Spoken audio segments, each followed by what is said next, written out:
Well, I thought we'd start off class, I was going to read a little bit of a poem. I would have given you a copy of it, but I've just thrown in the towel. Trying to figure out how to do that. So, and actually, if you have a book of English poetry at home, this is probably in there. But there's a poem by Ben Jonson, to the memory of my beloved, the author, Mr. William Shakespeare, and what he hath left us.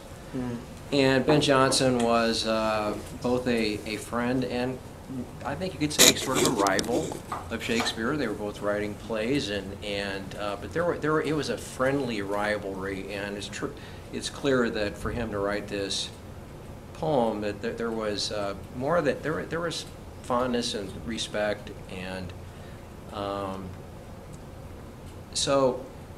and it's kind of a long poem, so I'm just going to read a couple of lines out of it, and then I'm going to show you where I'm going to go with it. But he says, well, I'm going to start off with soul of the age, Shakespeare, soul of the age, the applause, delight, the wonder of our stage. Mr. Shakespeare, rise. I will not lodge thee by Chaucer or Spenser or bid Beaumont lie a little further to make thee a room. Thou art a monument without a tomb, and art alive still while thy book doth live, and we have wits to read and praise to give. Wow. But then he goes on, and I'm going to skip a section, and he talks about he's trying to, it's a meditation on his art as a poet, and he says, for though the poet's matter nature be, his art doth give the fashion. So you have to start off with some matter, okay, plus the matter that you're going to write about, and also the matter that you have been given as a poet, but it's the art that doth give the fashion, and that he who casts to write a living line must sweat, such as thine are, and strike the second heat upon the muse's anvil, turn the same, and himself with it, that he thinks to frame. So he's using, there's an image here of like a blacksmith, who has, and the anvil it's the muse's anvil, and he's kind of pounding on these lines and sticking it back in the fire, and so he can get it just right. That last year when we read the Aeneid, they said that Virgil would dictate basically, I don't know, like 100 lines, and then he would spend the rest of the day licking it into shape, and he would end up with just a couple of lines. So he would revise and revise and revise and revise. And so in a certain sense, that's kind of what Jonson, I would say the image is referring to that, the poet's art. If you've ever tried to write poetry, I've tried a little bit. It's hard. I mean, it's difficult. And yet, and I wouldn't say this except what I'm getting ready to say right now. I stole this from John Sr. Okay, so because otherwise, who would I wouldn't have the temerity of maybe critiquing Ben Jonson, who is a great poet in his own right. But I'm not sure that's what Shakespeare did. I'm not sure that he was the kind of poet that turned and pounded and turned and pounded. And I think his genius was a little bit more. It was kind of more improvisational. And that I think in a way his genius was just able to. He was cranking out these plays. Think they had to be ready, and so there were.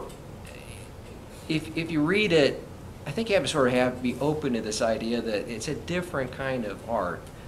And I hate to use this analogy, but it's a little bit more like, I think sometimes he's a little bit more like jazz than classical music, because he'll establish sort of a theme and then he kind of plays around with it. Now, I don't know if I would say that's about his sonnets, I think probably, but even then, he really, when you think about how many sonnets he wrote, it's kind of unbelievable, you know, and he was doing that in his spare time, you know.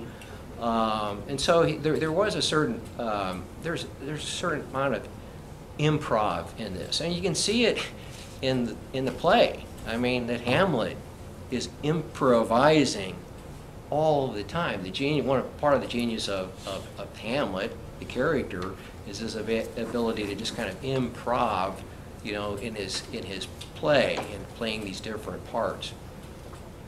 But something else that kind of tied in with that is that then John Sr., I remember saying that the poet who tends to pound and turn and pound and turn and refine is usually kind of is writing poetry that he's trying to write poetry that helps you see things. In other words, he said poetry basically falls into two camps. You have poetry that lightens and poetry that darkens.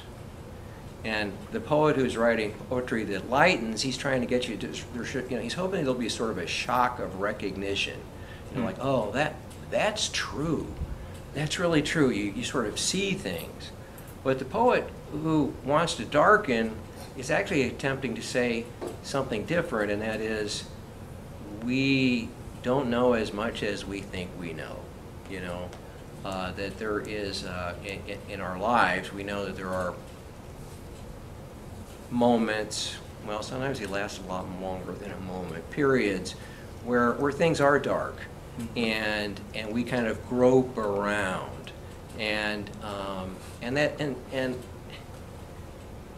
that's a good thing, because otherwise we can fall into the trap of thinking that we understand everything, and we don't.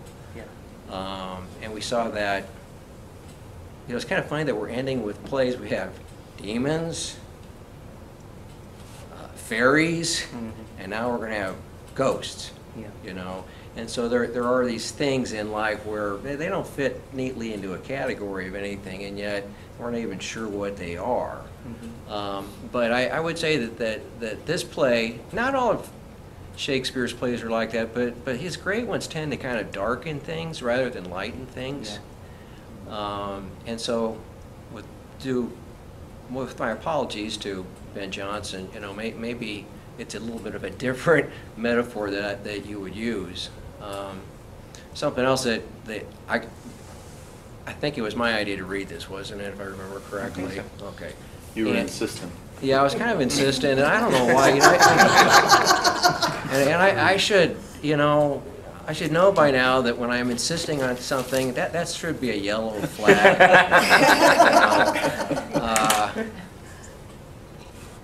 Well, it made me think of it because last year we read Don Quixote as our last work, and I think, you know, I mentioned to the guys that, you know, I've always thought it very strange that Don Quixote and Hamlet were created at the same time.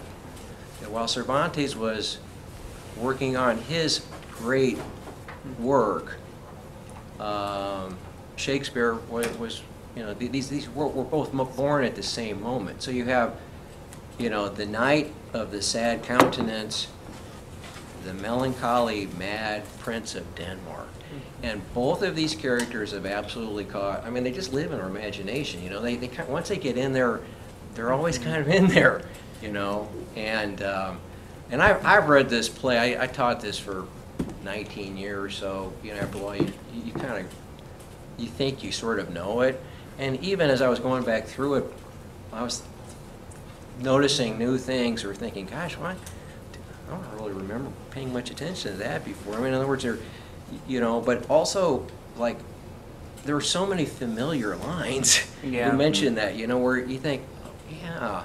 You can just see that, like, these little snippets of lines or phrases, you know, images have kind of just taken on a life of their own, just like Don Quixote. Mm-hmm. Like, you know, a lot of people, even if they've never read the book, if you show them a picture of a lean knight on a leaner steed and a fat man following him on a donkey, you know, people say, oh, that's Don Quixote and Sancho Panza, even though they just know they've become kind of mythic figures. And so, it makes you kind of wonder, well, then what? And I'm not, there are some famous essays about this. Well, why did this happen? And this is all, this is pure speculation, but, and I do think that both of them are creations that come at a moment, and I was trying to find this line in the Aeneid that we read last year, but the image in Virgil is that history is on a hinge, and there are sometimes things turn in history. I'd kind of argue that we're sort of in a, I guess in some ways you could say we're always on a hinge moment, but sometimes seem greater than others. And that, Cervantes is among other things kind of dealing with sort of, the end of the age of chivalry and the entering into, well, what would you say, the age of non-chivalry? I guess the windmill, you could say, may represent sort of, I hate to say industrialization, because that's really kind of jumping ahead, but it's a different age. Well, an age of pragmatism, maybe. Yeah, pragmatism. And there's something going on, well, first of all, in nation states. The emergence of the idea of the nation state instead of the local, right? So like dukedom. Yeah. Right. So feudalism is at this point, but well, it's basically broken up. There are remnants of it, but the way of life is changing, and within the play there's some kind of strange eruption that's going on. If you think about in Shakespeare's time, what a hinge, with the Reformation, and we'll talk a little bit if we have time. We can talk a little bit about the play and Shakespeare's Catholicism, which I think is very much there. That's a pretty big topic right there, which you could spend 3 hours on. But with both of, so that the characters in some ways are, and I can't remember who said this. Maybe it was somebody who whose opinion matters. Basically says that the modern world begins with Hamlet, and you could probably say, and we'll throw in Don Quixote too, but in a different sort of way. Don Quixote's kind of looking back, and Hamlet's sort of looking forward into the void. I think you could argue that it's dark. You can't, it's hard to see in Hamlet's world, and there's a lot of doubt. So you can see that, and there are plenty of references to things that would show that as the old medieval cosmos, the way that we understood things is crumbling. Okay, we have the faith is being replaced by a new faith, and there are all these things going on. That there are, Hamlet is the mood of Hamlet. There seems to be a sense of doubt. Where in Don Quixote, you have a certain sense that he's kind of holding on to this thing, like everybody else is doubting, and he's the only one holding it. It's almost like the reverse, or something. So and confusion. Yeah, there's a lot of confusion. And in both of them, the hero is kind of the only one that really sees things as they are, and everyone around them is just blinded by convention or by. We were mentioning that. And they think they're mad.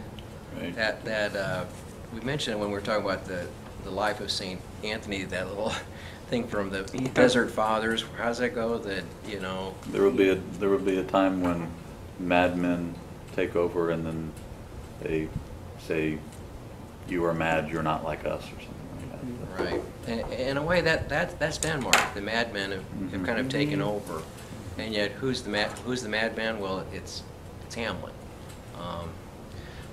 Enough preliminary remarks. So I thought maybe what we would do would just, and by the, there's, and I'm sorry about this, I don't think, if we just sort of go through this scene by scene, it's just not gonna work. We're not gonna get very far, and so we're gonna have to kind of jump around a little bit, and you might, so we're not gonna take it just scene by scene.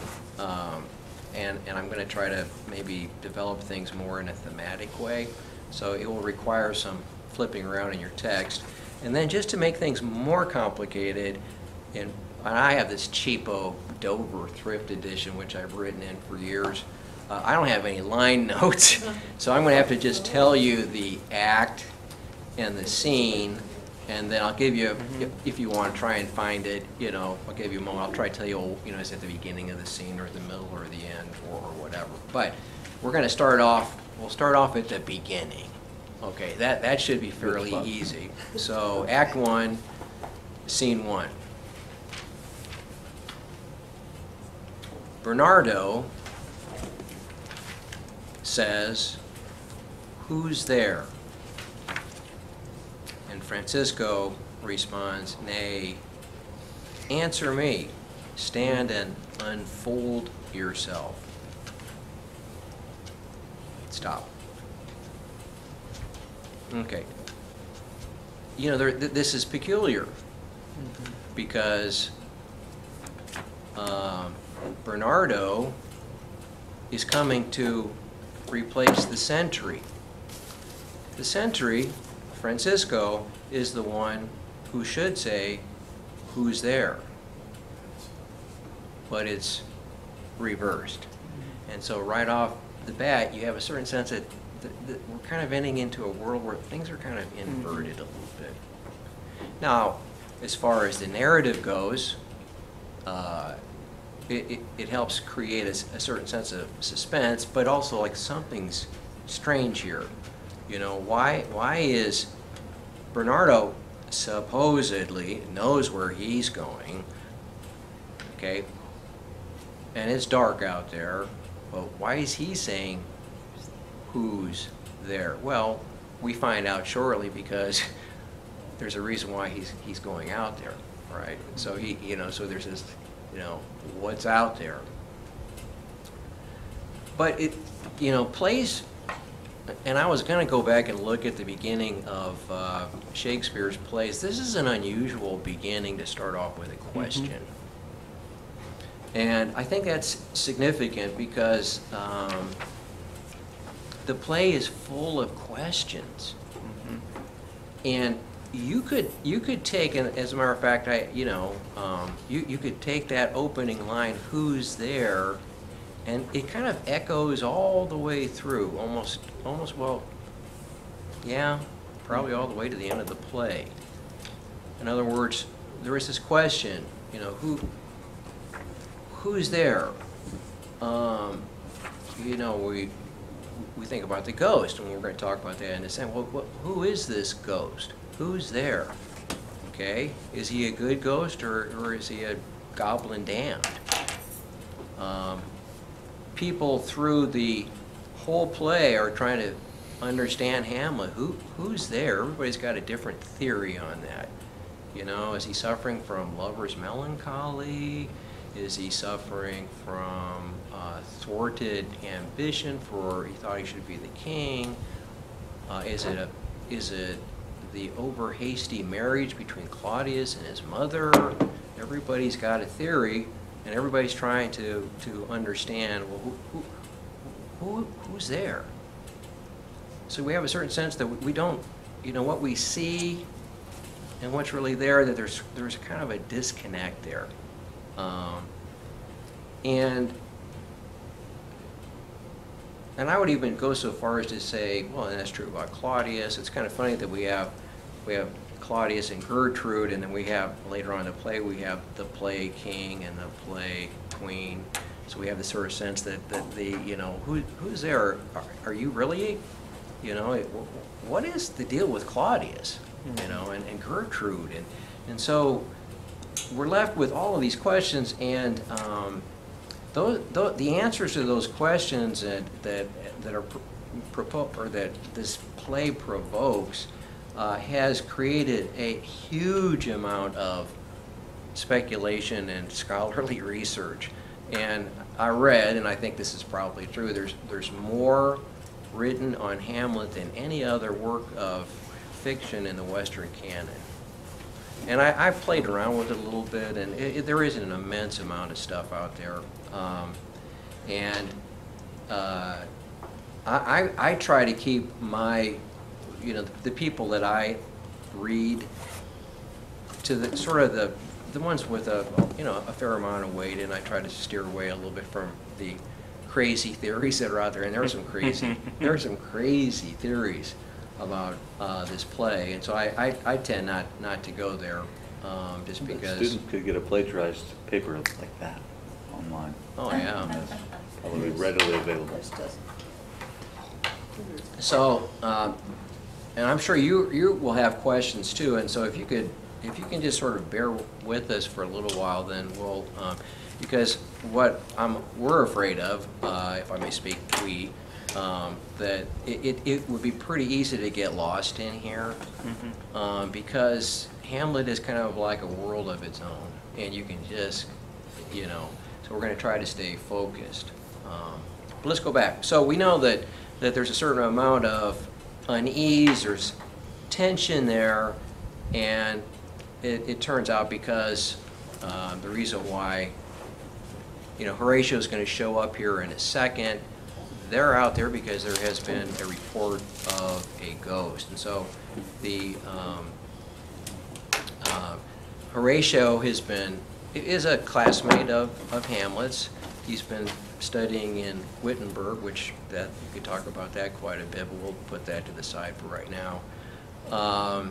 But he's a scholar, because if you look I'm in that same act, but where it says, just kind of scan down to where it says enter ghost.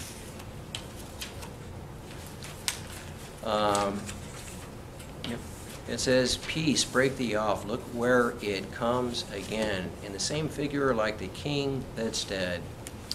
Thou art a scholar, speak to it, Horatio. That's a funny line. Any scholars available? Do we have a ghost? Yeah. Smart. Matthew. That's funny. Well, so, there's a certain way that an audience at the time, there was sort of, you might say, knowledge about, or let's just call it ghost lore, okay? And one of the things was that if you were going to address a ghost, you should always speak to it in Latin.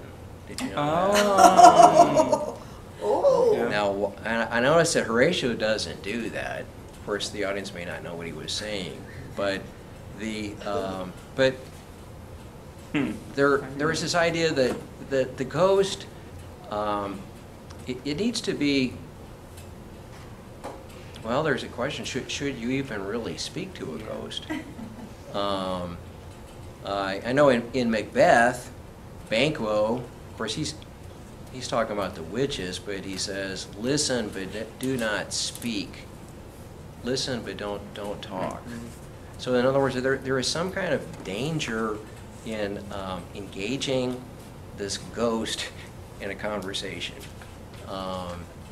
and Horatio tries to get it to speak, but it leaves. Okay. And then, by the way, Horatio evidently, who is a great character and kind of probably the one truly sane character in the whole play. Everybody else is just a little bit off. I don't think you can say that about Horatio. There might be somebody else, but everybody else is a little bit mad, And Horatio does. You can tell he's kind of a skeptic. He's that ghost, that's not going to show up tonight.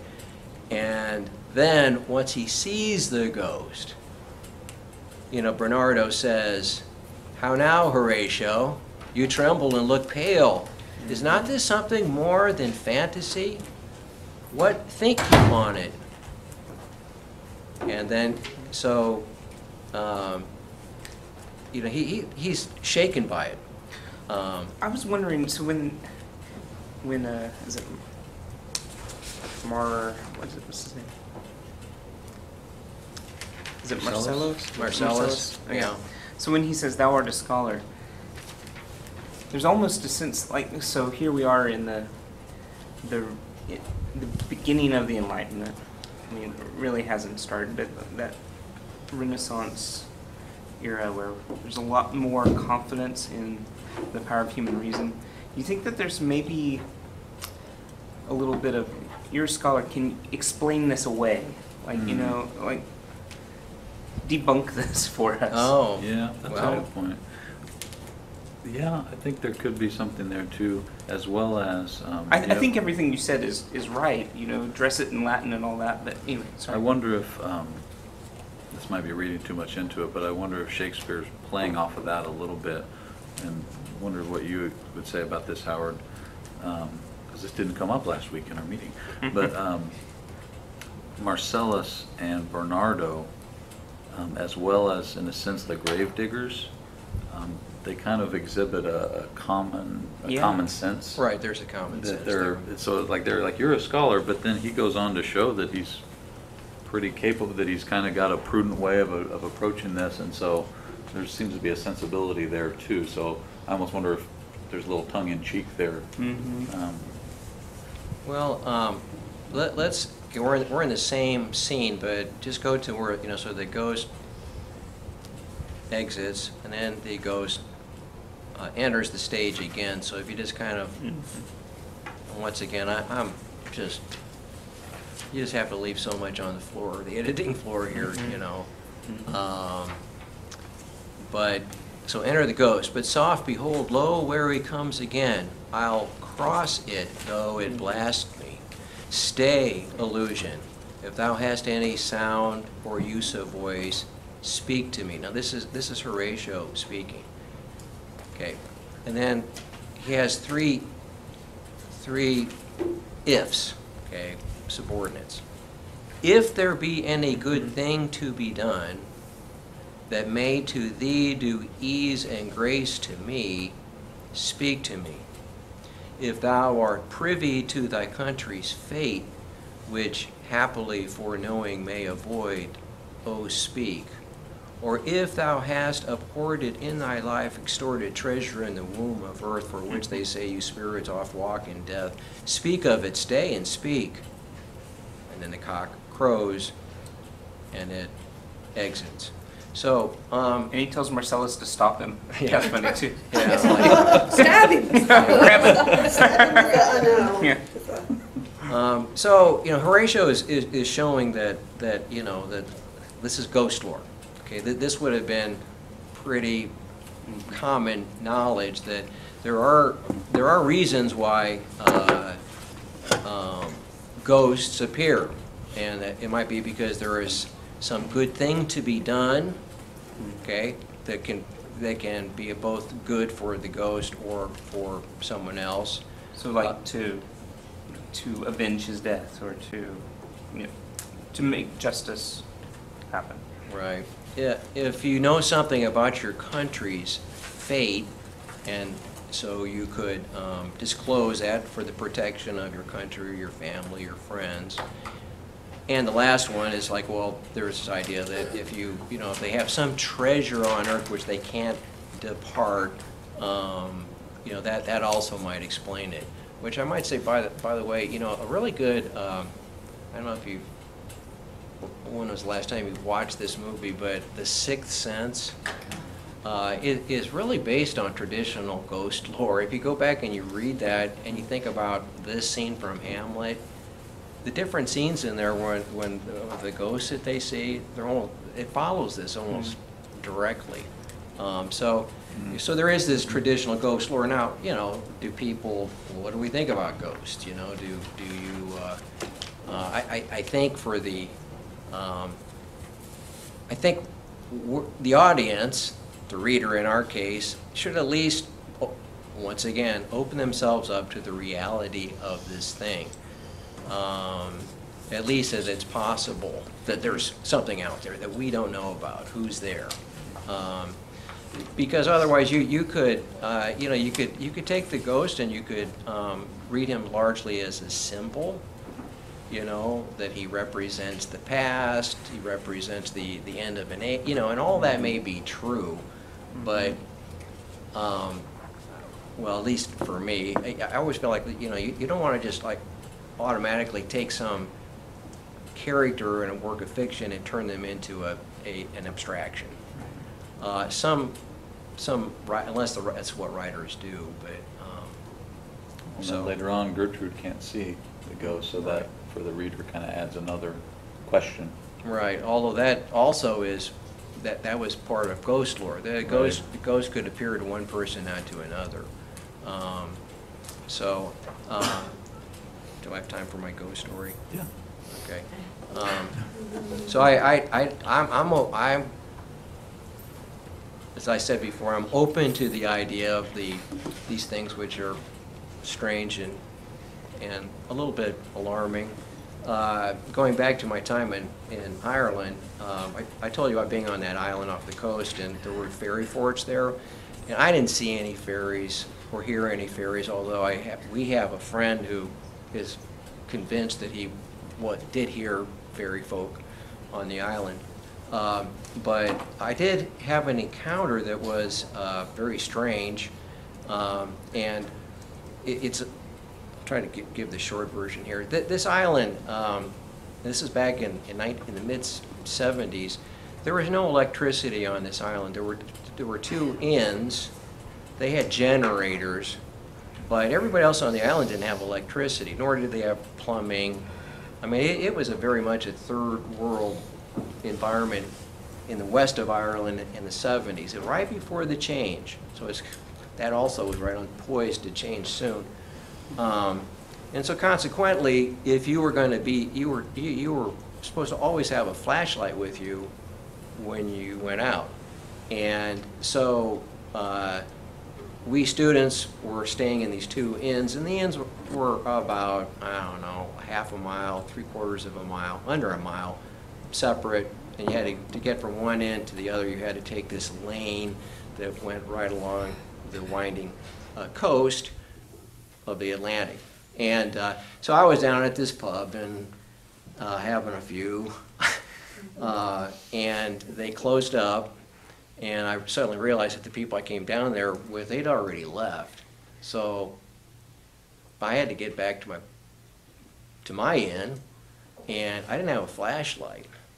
So, you know, they actually had a cable that ran along the edge of the lane, because there were cliffs in some places the lane was close to the ocean, other places it was up, and so they didn't have a fence. They had these metal poles with a cable on, which also was good if the wind started to blow, you could hold on to that, because there were times the wind could literally blow you down. And so I started kind of feeling my way back slowly, and I have to say I was a little. You know, I grew up in suburbia. You know, I mean, it's never dark, and that night it was overcast, and you really literally you couldn't see your hand that far away from your face. And I'm sure all of you have had that experience, but you know that in itself is a little bit unnerving. So, and we have the ocean there, and I have no idea how long this is going to take, and I got about halfway there, back to the place that I was staying, and I started to hear footsteps off in the distance, and I thought, my initial thought was, oh, great, maybe they have a flashlight, maybe I could, I don't know, whatever, you know, of course they're going out, but whatever, hey, help, it's on the way, you know, and then as the steps, as I could hear them, I realized that this person was running, and this person didn't have a flashlight, and so and this all happened really, I mean, so I'm stretching it out, but I mean, between the time where I suddenly realized there is someone in pitch dark running, and they're coming my way. And I thought, this is insane that anybody, you know, and so I grabbed the cable, and I kind of I braced myself. I thought, well, you know, this guy we might collide. Hopefully he'll miss me. And the running steps came right up to me. I braced myself, thinking for sure I was going to get knocked down. And then it went like right through me, and the steps continued behind me. And I just, what happened? You know, I kind of, well, maybe it was one too many Guinnesses, you know. I mean, and that might have been it, you know. And actually, I probably did, you know, I kind of like, oh, you know, okay. And I got, you know, it took a while, but I got back and didn't really think about it. It's surprising. I mean, I just didn't know what to think. You know, like, that's just too weird, you know. But a day or two later, I was talking to the lady that owned the inn that I was staying in, and I said, you know, I had this really weird experience the other night. It really scared the heck out of me. And she said, well, what happened? So I explained to her. She goes, oh, yes. Oh, yes. That's old Tom. She said, gave his last name. Old Tom so-and-so. He's there a lot about that time of night. And I said, what do you mean? He goes, well, and then she went into a story about how there had been a drowning at sea, and that someone he loved was lost at sea, and that he was, the drowning had something to do with, because actually there's a little light tower there, but you have to, they didn't have lights, so you had to go to the top of the tower and like put a lamp on top, you know, lantern on top of it, and evidently he was supposed to do that, and he didn't get the job done, or he showed up late, and there were, you know, there's reefed with rocks out there, whatever. So, and she said it so matter-of-factly, it was just kind of like, are you kidding me? She's like, yeah, that's what happens. Wow. So after that, I thought, you know, maybe there is, you know, maybe there is something to ghosts. And so consequently, I do think, and I was trying to find it in here where, you know, Horatio, who is a real commonsensical, grounded person, he says that this thing that he is seeing, it what does he say? It harrows him. I mean, he has this kind of, it shakes him to his roots, you know. He's seen something which he has never seen before, and so I think you know, it helps kind of create the sense of this, and he says in that same scene, he says, this bodes some strange eruption to our state. You know, this means something, and it's not good, because you know it's the king, and he's in his armor, and so you right again you have this sense that, you know, this isn't just. And in Shakespeare you see this a lot. You know, as things go with the royal family, so it goes with the whole kingdom. You know, and so it's not just there's some kind of weird thing going on with the immediate family. In a certain way, this infects the whole kingdom. Now, as strange as this might be, I thought I want to skip, and we'll come back in that, but we're going to go. So we know that they tell Hamlet about what they've seen, and he goes out to the he goes out there with Horatio, and let's see, where do we want to pick it up? How about Act 1, Scene 4? So, and we're well, skipping off some really good stuff here. Horatio, so when the ghost appears, and Horatio says, it beckons you to go away with it, as if it some impartment did desire to you alone. And immediately Horatio says, no, you're not going to do that, okay? And Hamlet is determined that he will. Horatio says, you know, what if this thing tempt you toward the flood, my lord, or to the dreadful summit of the cliff that beetles over his base into the sea, and there assume some other horrible form which might deprive your sovereignty of reason and draw you into madness. Well, in a certain sense, that is what happens, Yeah. you know. Yeah.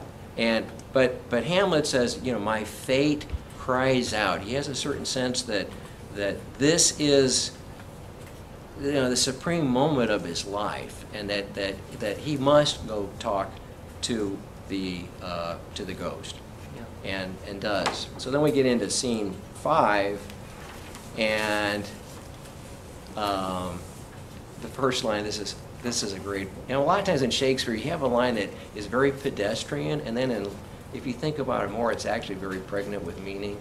You know, so the first line in scene 5 is, "Whither wilt thou lead me?" And in a certain sense, that, you know, there is this question like, who is this ghost, and what is it that he wants him to do, and where is he really trying to lead? And that's a question that Hamlet's going to ponder now for a couple of acts, you know. But anyway, we're going to skip a couple of lines, and the ghost says, "I am thy father's spirit, doomed for a certain term to walk the night, and for the day confined to fast in fires, till the foul crimes done in my days of nature are burnt and purged away. But that I am forbid to tell the secrets of my prison house. I could a tale unfold whose lightest word would harrow up thy soul, freeze thy young blood, and make thy two eyes like stars start from their spheres, thy knotted and combined locks to part, and each particular hair to stand on end like quills upon the fretful porcupine." Does yours say porpentine? It says porpentine. Yeah. Pork. Yeah. It means Yeah, it means Yeah, porcupine, but sure. why don't they just change it? I don't like they're fixing other spelling as they go along, like, what's that pork, you know? So then he says, "List, list, oh list." By the way, whenever I read this, I can't help but think of Mel Gibson's Hamlet, and who is it that, you know, the great actor, Shakespearean actor who plays the ghost, Paul Scofield. Oh, yeah. yeah. Oh man, is he good? Gosh, you know, list, list, oh list, if thou didst ever thy dear father love, revenge his foul and most unnatural murder. Murder, murder most foul. And then we're going to skip a few lines, and Hamlet says, "Oh, my prophetic soul." Oh, well, we're having to skip. Okay, so he says, the ghost is saying, "I find thee apt, and duller shouldst thou be than fat weed that roots itself in ease on Leith wharf. Shouldst thou not stir in this? Now, Hamlet, here, 'tis given out that sleeping in my orchard a serpent stung me, so the whole of Denmark is by a forged process of my death rankly abused. But know, thou noble youth, the serpent that did sting thy father's life now wears his crown. Oh, my prophetic soul, my uncle, aye, that incestuous, that adulterate beast with witchcraft of his wit, with traitorous gifts. Oh, wicked wit and gifts that have the power so to seduce one to his shameful lust, the will of my most seeming virtuous queen." So there's that word seeming. Okay, we're gonna come back to that in a minute. Okay. So you know, he reveals to him what has happened, and then he is given a commission. So we're going to skip some of the ghosts. He goes on, and you know, he says, I sent the morning air. I need to go.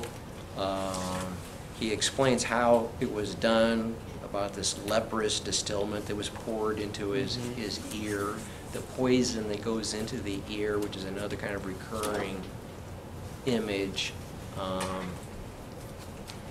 And he says, "Thus was I sleeping by a brother's hand, of life, of crown, of queen, at once dispatched, cut off, even in the blossoms of my sin, unhouselled, disappointed, unannulled, no reckoning made, but sent to my account with all my imperfections on my head. O horrible, most horrible. If thou hast nature in thee, bear it not, bear it not. Let not the royal bed of Denmark be a coach for luxury and damned incest. But, howsoever thou pursuest this act, taint not thy mind, nor let thy soul contrive against thy mother aught. Leave her to heaven, and to those thorns that in her bosom lodge, to prick and sting her." So, he has been given this this mission to set things right, and he says at the end of Act 1, the very end of it, Hamlet says, "The time is out of joint. Oh, cursed spite, that ever I was born to set it right." And, you know, well, I think this is kind of important, that he's been given a burden, and what "oh, cursed spite" would be, one editor said that was the equivalent of saying, "Oh, what an infernal nuisance," which doesn't seem to quite cut it either, but like, you know, there's a real sense like, why me? You know, Yeah. things are out of joint, and I have to set it right. Like, have you ever been at a sporting event and someone like knocked their elbow out of joint, or their thumb out of joint, or their shoulder out of joint, and they're screaming, and then, which is bad enough for the person it happened to, but then if you're the person who's supposed to somehow get it back into, I don't know who's got it worse, you know, like, yank on it, and you're like, oh gosh, no, yeah, you know, it takes a certain kind of person, you know, usually, you know, someone who's a nurse, you know, it's not that big a deal, you know, oh, thank you.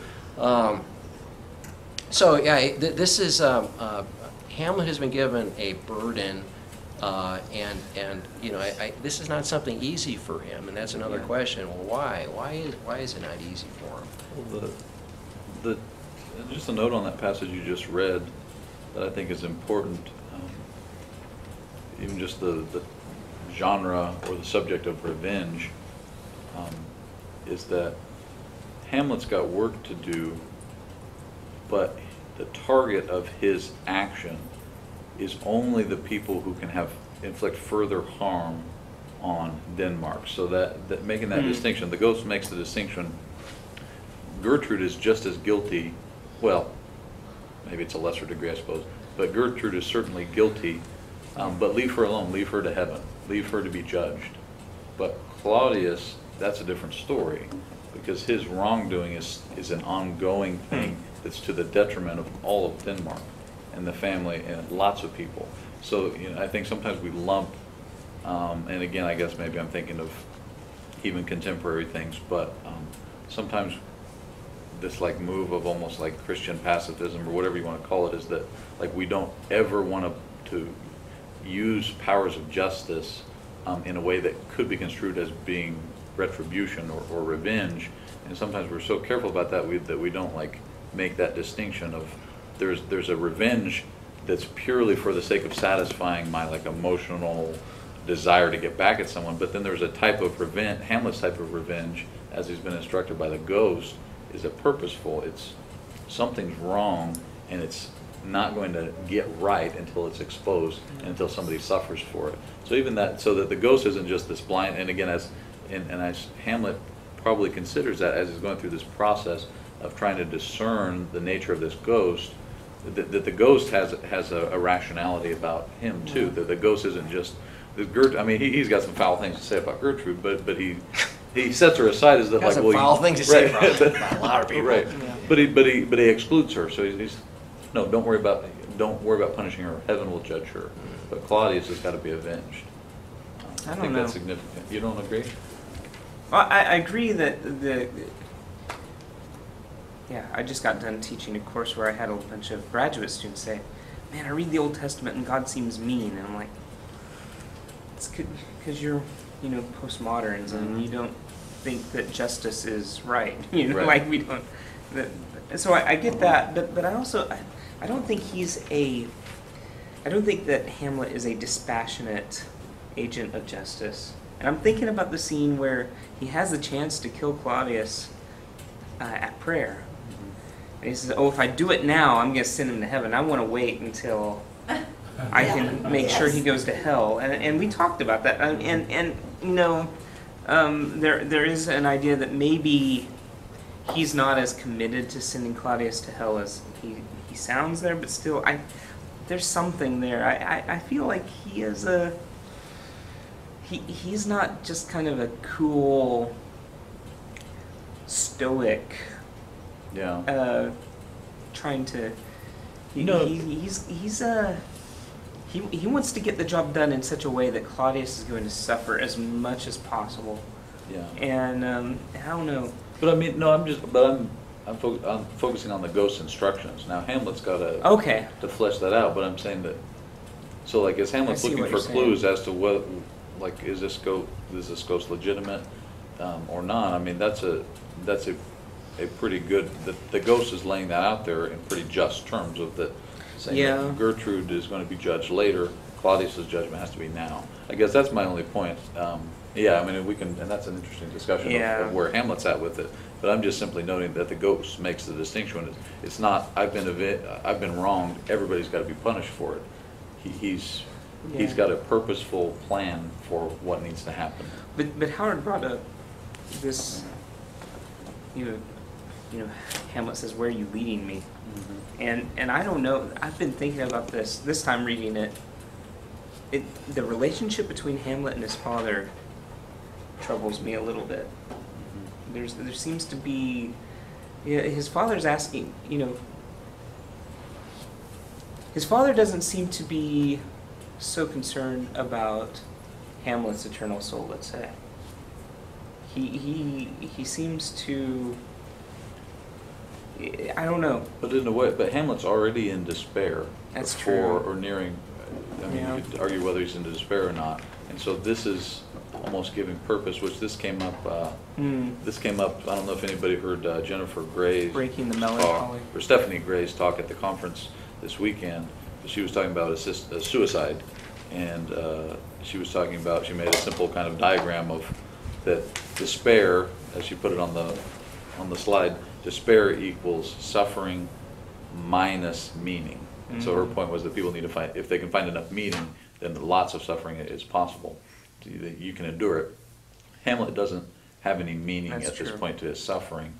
And so the ghost, in a way, he's saving, I mean, it ends up getting him killed, I guess, but in a way he's sending a lifeline to Hamlet of finding meaning to the suffering that he's already undergoing. That's something I pointed out last week too, again, not to try to make everything contemporary, but Hamlet is suffering so greatly, yes, because his father died, but to me what rings out is that he's suffering mostly because of this inappropriate relationship that his you're mother's right. entered into. And so I think contemporarily, like we do a lot of justifying the sins of grown-ups at the expense of families and kids, right? So it's like, but why does Hamlet want to kill himself? It's because his mom's going to bed with his uncle. And so his father's coming to it's like he's trying to set Hamlet right too. Well, on that note, why don't we read the first soliloquy? Yeah. Perfect. Okay, now we're gonna flip back, so this would be scene 2. And so we have to keep in mind here that at the end of Act 1, he's speaking wild and whirling words. That's Horatio says. And Hamlet tells Horatio, I may have to put an antic disposition on, and you have to keep quiet about it. So, after, that moment, he's playing a part and there's a question about how much is a play and a part and how much is he really meant. But well, who's there?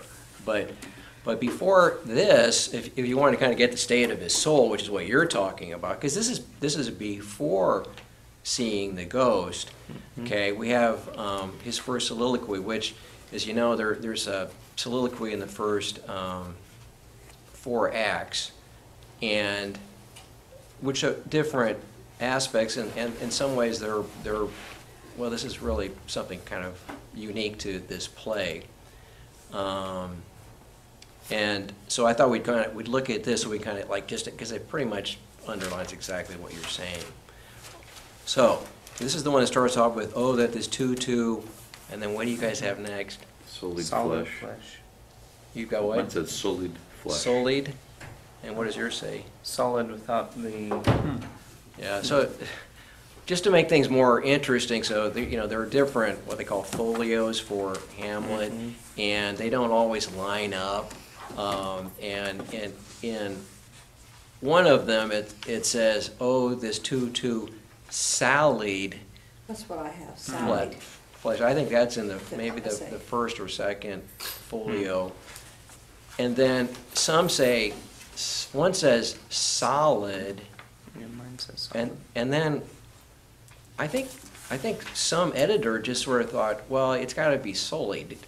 So you end up right here, right off the bat, you have this like, well, okay, and in a certain sense, it doesn't really make any difference whether it's solid, solid, or sallied, because they all work here, I believe I'll be off. Pardon? Is another possibility. Yes. Oh, that is Silly. so, by the way, I'm really impressed that you Silly. showed up. I wanted to, I have to Yeah. note up, the air conditioning is out at home. He's got I anywhere else wasn't to here go. last week because the air conditioning man came to tell me I need a new air conditioner. We're not getting it until tomorrow, and so I'm offering this up for the poor souls. okay, all right. This is the All right, lesser of two yeah, I hells. guess- Including the Hamlets. I was kind of, we were going to have a bet whether or not you'd show up for this or not. I thought, well, how much pain can he take? But your suffering has meaning now. Yeah. Right, so now you're not going to, I look for it. you're not going to have any existential thoughts about, taking out the bear bodkin, and, okay. So I'm glad you showed up. Okay. Oh, that this too solid flesh would melt, thaw, and resolve itself into a dew, or that the everlasting had not fixed his canon against self-slaughter. O God, God, how weary, stale, flat, and unprofitable seem to me all the uses of this world. Fie on it, fie. 'Tis an unweeded garden that grows to seed. Things rank and gross in nature possess it merely. And that it should come to this, but 2 months dead, nay, not so much, not 2. So excellent a king that was to this Hyperion to a satyr, so loving to my mother that he might not beteem the winds of heaven, visit her face too roughly. Heaven and earth, must I remember? Why, she would hang on him as if increase of appetite had grown on what it fed on. And yet, within a month, let me not think on it. Frailty, thy name is woman. A little month or ere those shoes were old by which she followed my poor father's body like Niobe, all tears. Why, even she, oh God, a beast that wants discourse of reason would have mourned longer. Married with my uncle, my brother, my father's brother, but no more like my father than I to Hercules. Within a month ere yet, the salt of most unrighteous tears had left the flushing in her galled eye. She married. Oh, most wicked speed to post with such dexterity to incestuous sheets. It is not, nor it cannot come to good, but break my heart, for I must hold my tongue. When we were preparing for class, we were talking like, I think, people have mined Shakespeare for all kinds of stuff. And one thing is like there are a number of titles of books that are part of a line from Shakespeare. And I think there's somebody ought to write a book and call it Incestuous Sheets. Okay, okay? I love stories. I guarantee you that will sell. People will buy that, Nicholas Sparks. Yeah. Actually, somebody probably already did steal that, didn't they? It's probably too late, yeah, but, Catherine Harrison, we named Yeah. her both a kiss. so, Oh, that's sad. well, okay, so, there's this question, who's there? What is the state of mind of Hamlet? He tells Horatio he's going to put an antic disposition on, okay? At other times, he says, I'm feigning madness. And yet, at the same time, what is his state before the visitation of the ghost? It's clear that he is, he's depressed. Yeah. He's not stoic. No, he's not stoic. No. That's what Claudius tells him is. Yeah. Mourn long enough. Yeah, which, Yeah. right. Get over it. It is funny how Claudius starts quoting all the Stoicism to him. Yeah. And it's not helpful. 'Tis unmanly grief. Yeah. Yeah, in our side note, some of us are just finished reading The Count of Monte Cristo in our other reading group, and there was a line.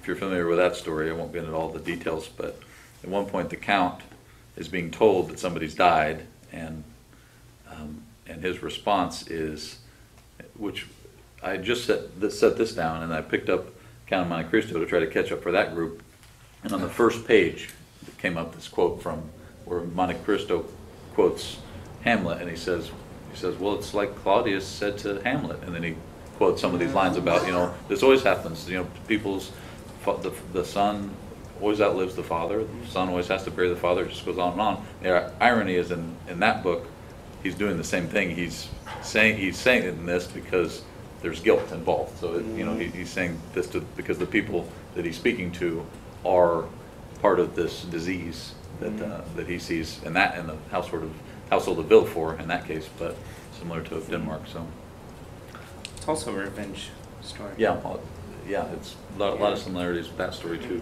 written a little bit later, but. Yeah, there's, did you say disease? Uh-huh. Yeah, because there, I think it's Marcellus says, famous line, there's so many famous lines, something is rotten in the state of Denmark. And this, there it just runs through the play. If you start, one way you can read these plays is just look for the recurring images. And that is one mode of interpretation of the plays, which I think is interesting. And it's been pointed out that there are images of sickness and decay all through the play, and it really is true. And you have a certain sense that there is an infectious disease here, and it's catching. It's bigger than just the reader assumes he's talking just about the marriage, the murder in the marriage, but you see the scope is Well, the kingdom's spread. in danger because of Fortinbras. Uh-huh. They're about to be Yeah. taken. Yeah, so there's which, Yeah, the Fortinbrasses. there's turmoil inside, there's turmoil outside. You're kind of left with this question, like, well, because they ask, like, why are we out here? Why are we preparing? What's going on? And so there's this young Fortinbras it's interesting.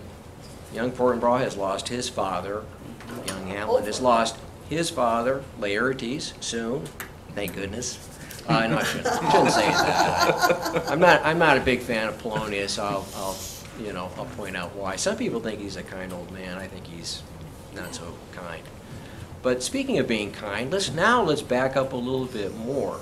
Okay, so let's go back to Hamlet's first lines in the play.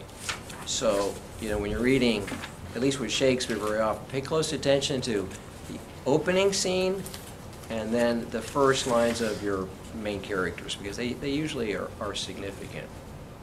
So, and as you've already mentioned, so, the king's trying to say, hey, come on, buck up, boy, this is what happens, which actually is really, can you imagine like there's someone grieving because they've lost someone, and you're kind of going, oh, come on, get over it. You know, this is what happens in life. You know, it's like, it's not very effective.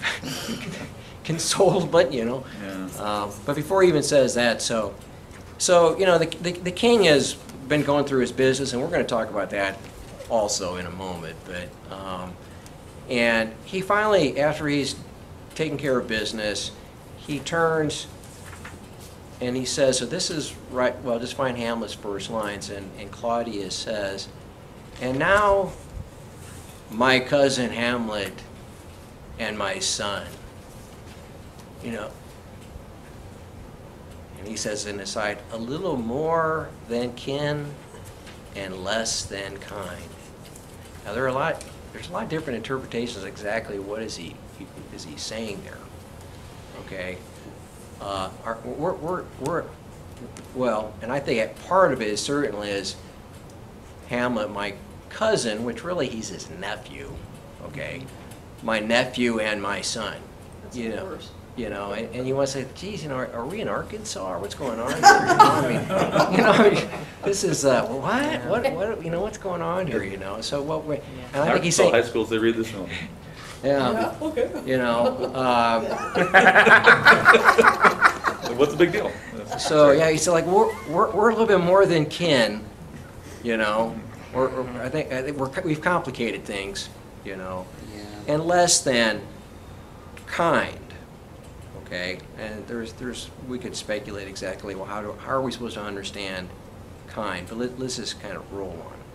How is it the clouds still hang on you? So on stage, normally at stage, you know, he's still in mourning black. Everyone else has abandoned the black already. All right. How is it the clouds still hang on you?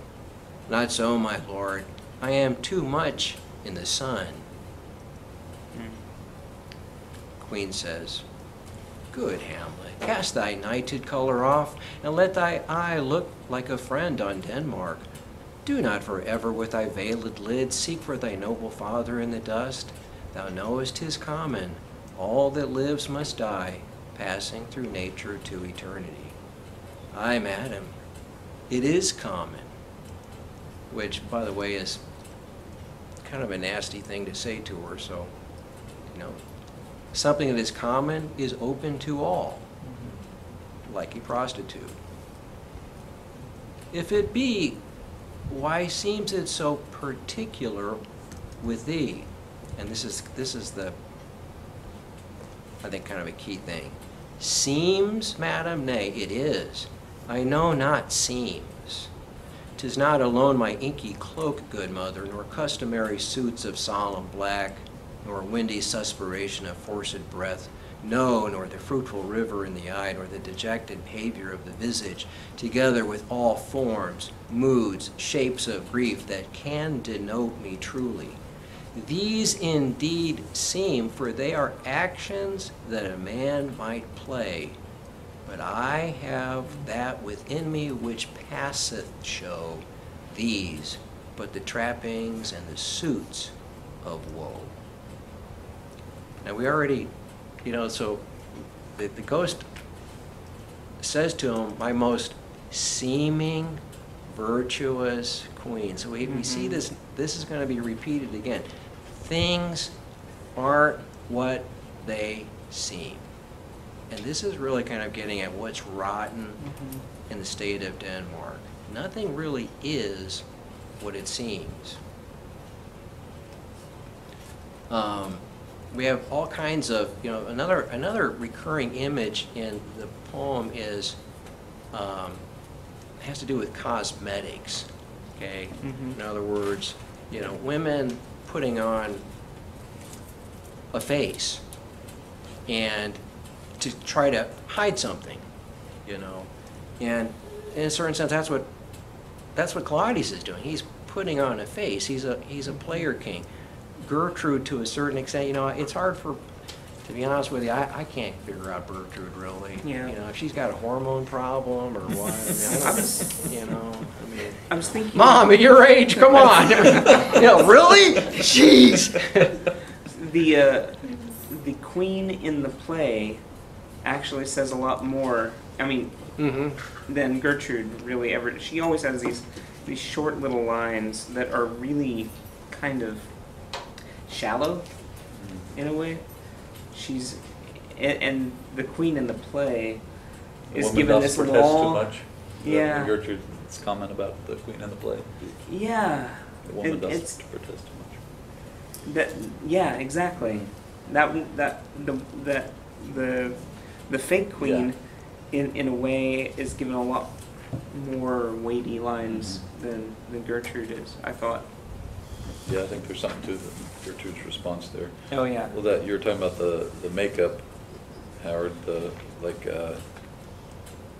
Polonius's, when Polonius and the king in Act 3, Scene 1, Polonius says, "'Tis too much proved that with devotion's visage and pious action we do sugar o'er the devil himself."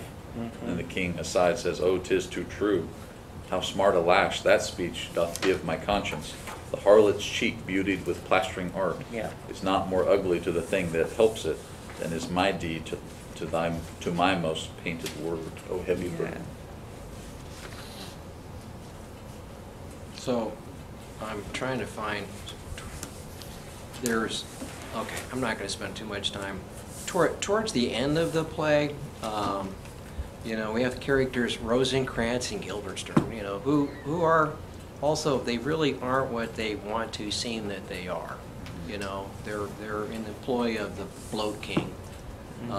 And in a certain sense, okay, Hamlet may have been willing to forgive that. I mean, they were summoned, But what's almost unforgivable is that, even though he asked them in friendship to tell them, why are you here, they won't come clean, One looks to the other and says, "Well, what should we say?" Yeah, what shall we say? That's not a good sign when you ask. No, it's not a very good sign. But the after the play, within the play, the mousetrap, and Claudius has gone to his chamber and is attempting to unload his soul.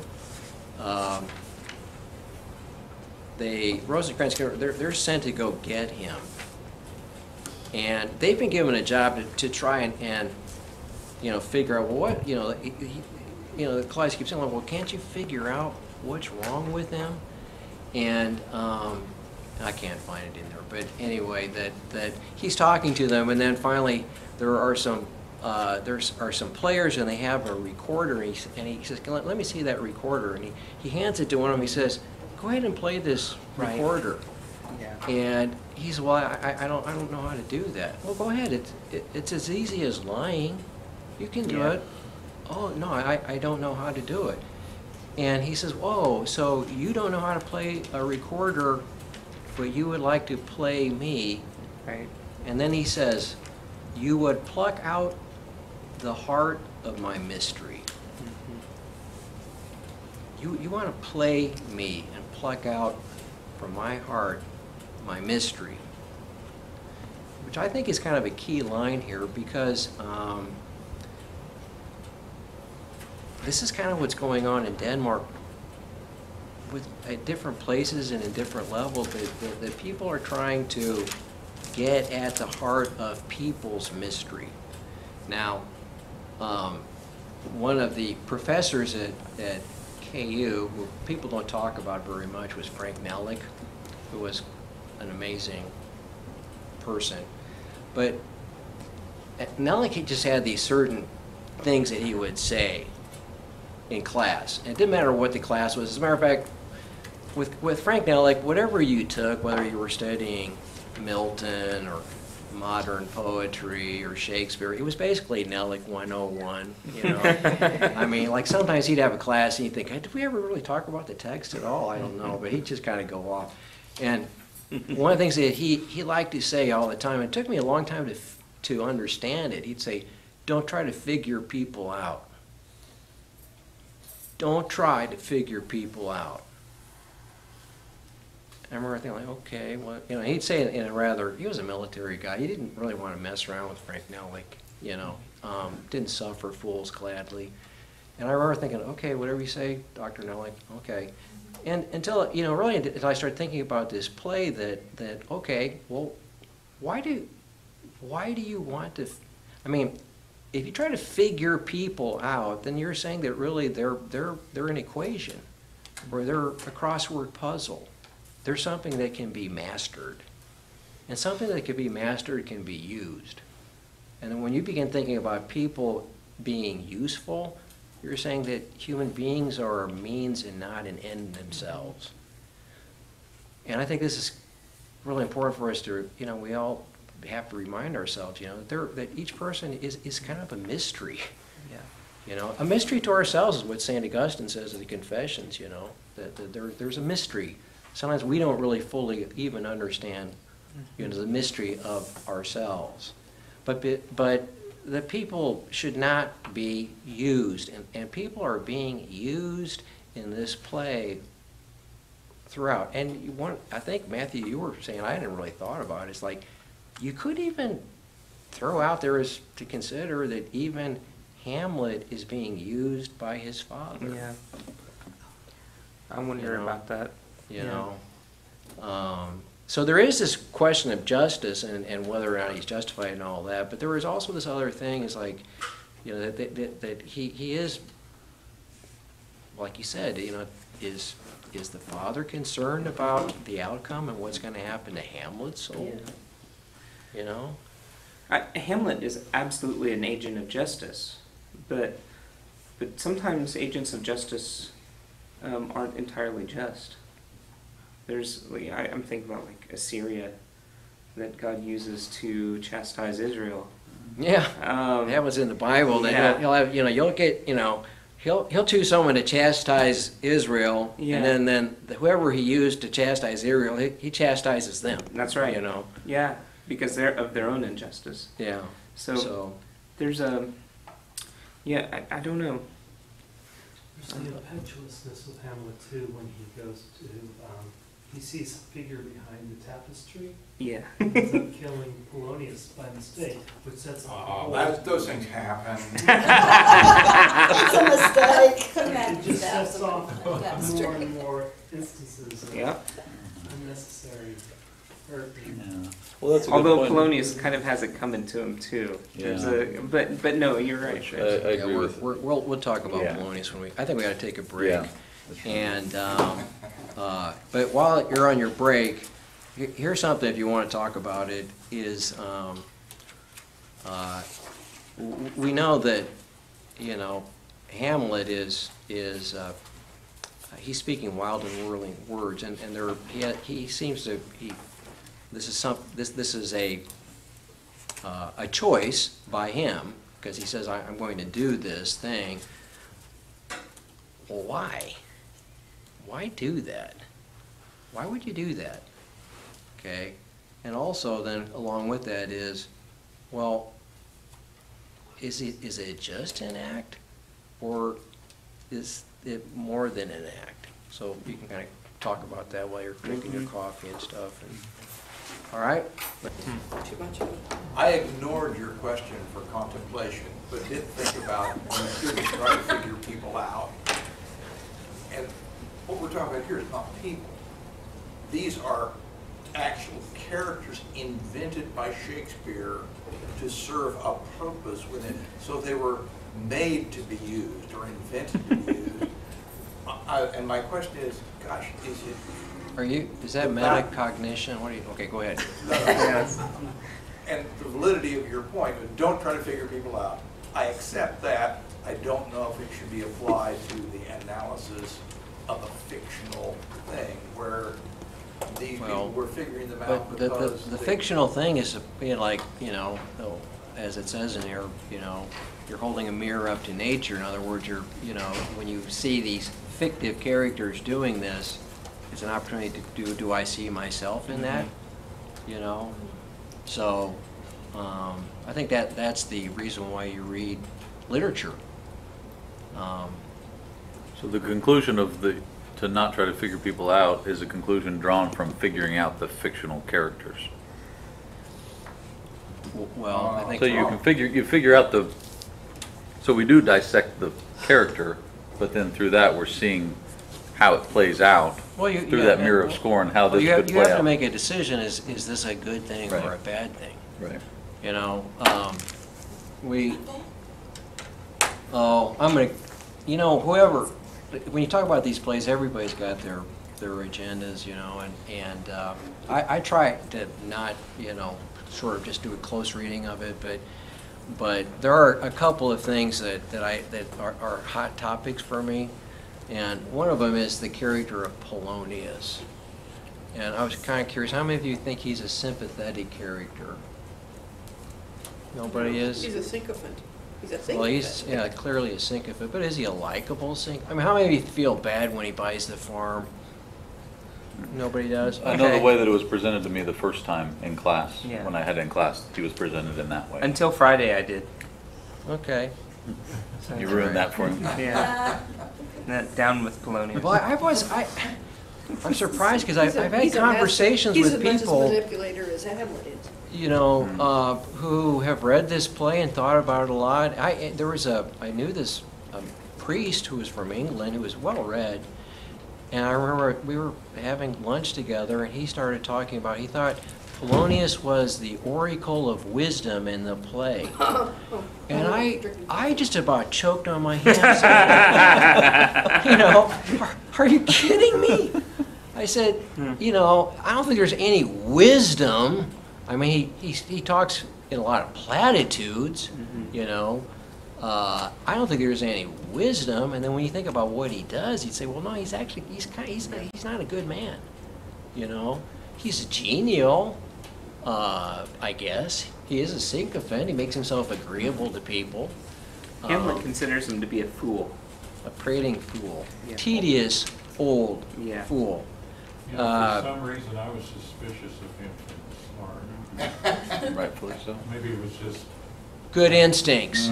cynical or something. Well, some of you have heard, I know Joseph Pierce tells the story of that at his high school, the words, be true to thyself, were written above the door or something, and then it says William Shakespeare, and then so he's used that in a number of talks where he'll say, well, there's a few problems here. One is that William Shakespeare never said that, he wrote that, and number two is that it was on the lips of Polonius, and then he shared your opinion that Polonius, I think he described him as a madman or an evil character, certainly. He's another one of the professors, Dennis Quinn, said that Polonius is he's a certain type that you see in literature.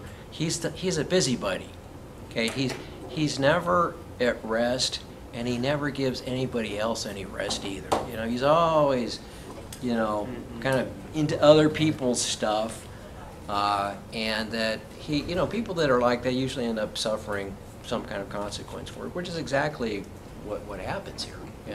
He conceals himself, yes. Yeah. which may be suspicious about him. That's not something that a front person does. Right. No. Yeah, he's once again, he's trying to figure things out. But so I guess I really don't need to convince you then. But there's so I'll just kind of just as a reminder, that scene where he says goodbye to Laertes and he gives them all this pretty worthless advice, which by the way flies. We were talking about this. Like if you think about the gospel, and then you think about Polonius' advice, pretty much everything he says in there is contradicted by something our Lord has said. But it seems worldly wise, But he's just such a blowhard, A lot of it's derived from Greek and Roman philosophy. Yeah, and could it be true sometime? Does lending dull the palm of husbandry? Well, yeah, I suppose it could. I don't know, whatever.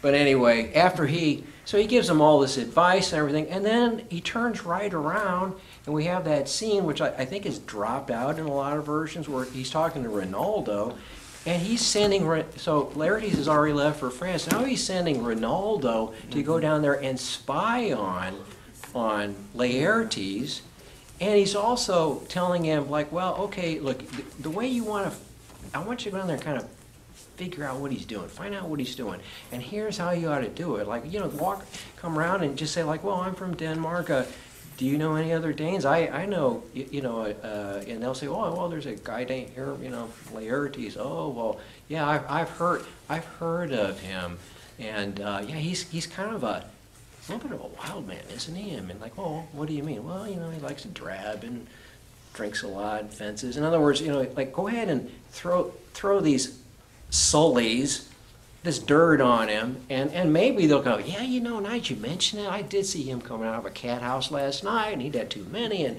they said, so by indirection, we find directions out. Yeah. You know, and even Ronaldo is at the time, is kind of like, what do you want me to do? Like, you know, he gets out, are you listening to me? And it's kind of like, well, why am I wanting to do this? So, you know, He's entrapping his own yeah, son. he's it's entrapment, you know, and he said, like, well, why are you doing that? Then he turned around and he, you know, Polonius thinks that, you know, Hamlet is suffering from lover's melancholy, and which was a very definite, you know, if you had an unrequited love, you can fall into depression, you lose your appetite, and he was kind of, you know, acting that way. And so he, you know, we need to test that. And so he tells the king, he says, well, I'll tell you what, we'll, you know, when Hamlet is out walking alone, I'll loose my daughter to him. And that term, to loose someone, comes from the farm. So you loose your stallion to a mare. So he's treating her like some kind of object that can be manipulated. So then if you remember that scene, Hamlet comes in, and it starts off actually like maybe he was going to talk to her, and then something happens, he becomes suspicious, and he says, where's your father? Yeah. And of course she lies, you know, which is a really terrible thing. He puts her in a position where she has to lie to cover his butt, you know? And Hamlet goes off and really says some, I don't know what your footnotes are in there, but he says some really crude, vile things to her. You could argue, well, is he really saying it to her, or is he talking about women in general? Well, okay, well, she's a woman. You know, so I know. I saw that was when, like, well, he's not really talking about her personally. We're like, oh, great. Well, I'm sure that made her feel a lot better, you know. And she, after a while, she's imploring to heavens, help him. You know, she thinks, gosh, this guy's crazy, and he's saying these really horrible things. And then he storms off. And then the king and Polonius come back, and did you notice Polonius? You would think, if you had set your daughter up, and it had gone like that, and she just got savaged, who would be the first person you would talk to? Wouldn't it be your daughter? Wouldn't you want to go and, you know? And he comes out, and he's still talking to the king, and then finally goes, oh, hey, Ophelia, how's it going? You know, hey, you did a good job, you know? And it's like, and she is completely, I mean, she is, this shakes her to her very core of her being, which is actually kind of the beginning of her eventual mental breakdown, you know. And Polonius seems to be oblivious of it, you know. I don't know how anybody can think, you know, like I said, like he's the oracle of wisdom in the play. No, I don't think so. No, this is, I mean, is he aware of what he's doing? He is a political worm, you know. He's a political man, and so Polonius and all of that is that's part of that infection that we were talking about. You know, he uses people. You didn't mention what he says to Ophelia about Hamlet's intentions too. Oh yeah, well, like, you know, right off the bat, you know, of course this is debatable too. Like, you know, I know some people want to. They argue that there was some kind of carnal relation between Hamlet and Ophelia. That's one way. I don't know. I can see maybe why, you know, once she kind of goes off the deep end and she's singing these little snatches of song which have lewd connotations to them, you know, it makes you wonder, like, well, okay, well then, did they have carnal knowledge? I don't know, you know, what's all that about? Well, you know, maybe she didn't really need to have any carnal knowledge. What did her dad tell her? Oh, don't trust Hamlet.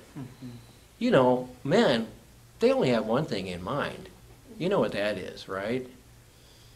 And then he says to her, like, you need to, I could look it up, but basically he says, look, you need to be, you're a green, unsifted girl. You're too innocent. You believe all these things that Hamlet tells you? You need to tender yourself more carefully, or else you're going to tender me a fool. Tender me a fool means you're going to have a child out of wedlock. Can you imagine saying that to your daughter? I just can't. I don't know. I just can't imagine that, So what?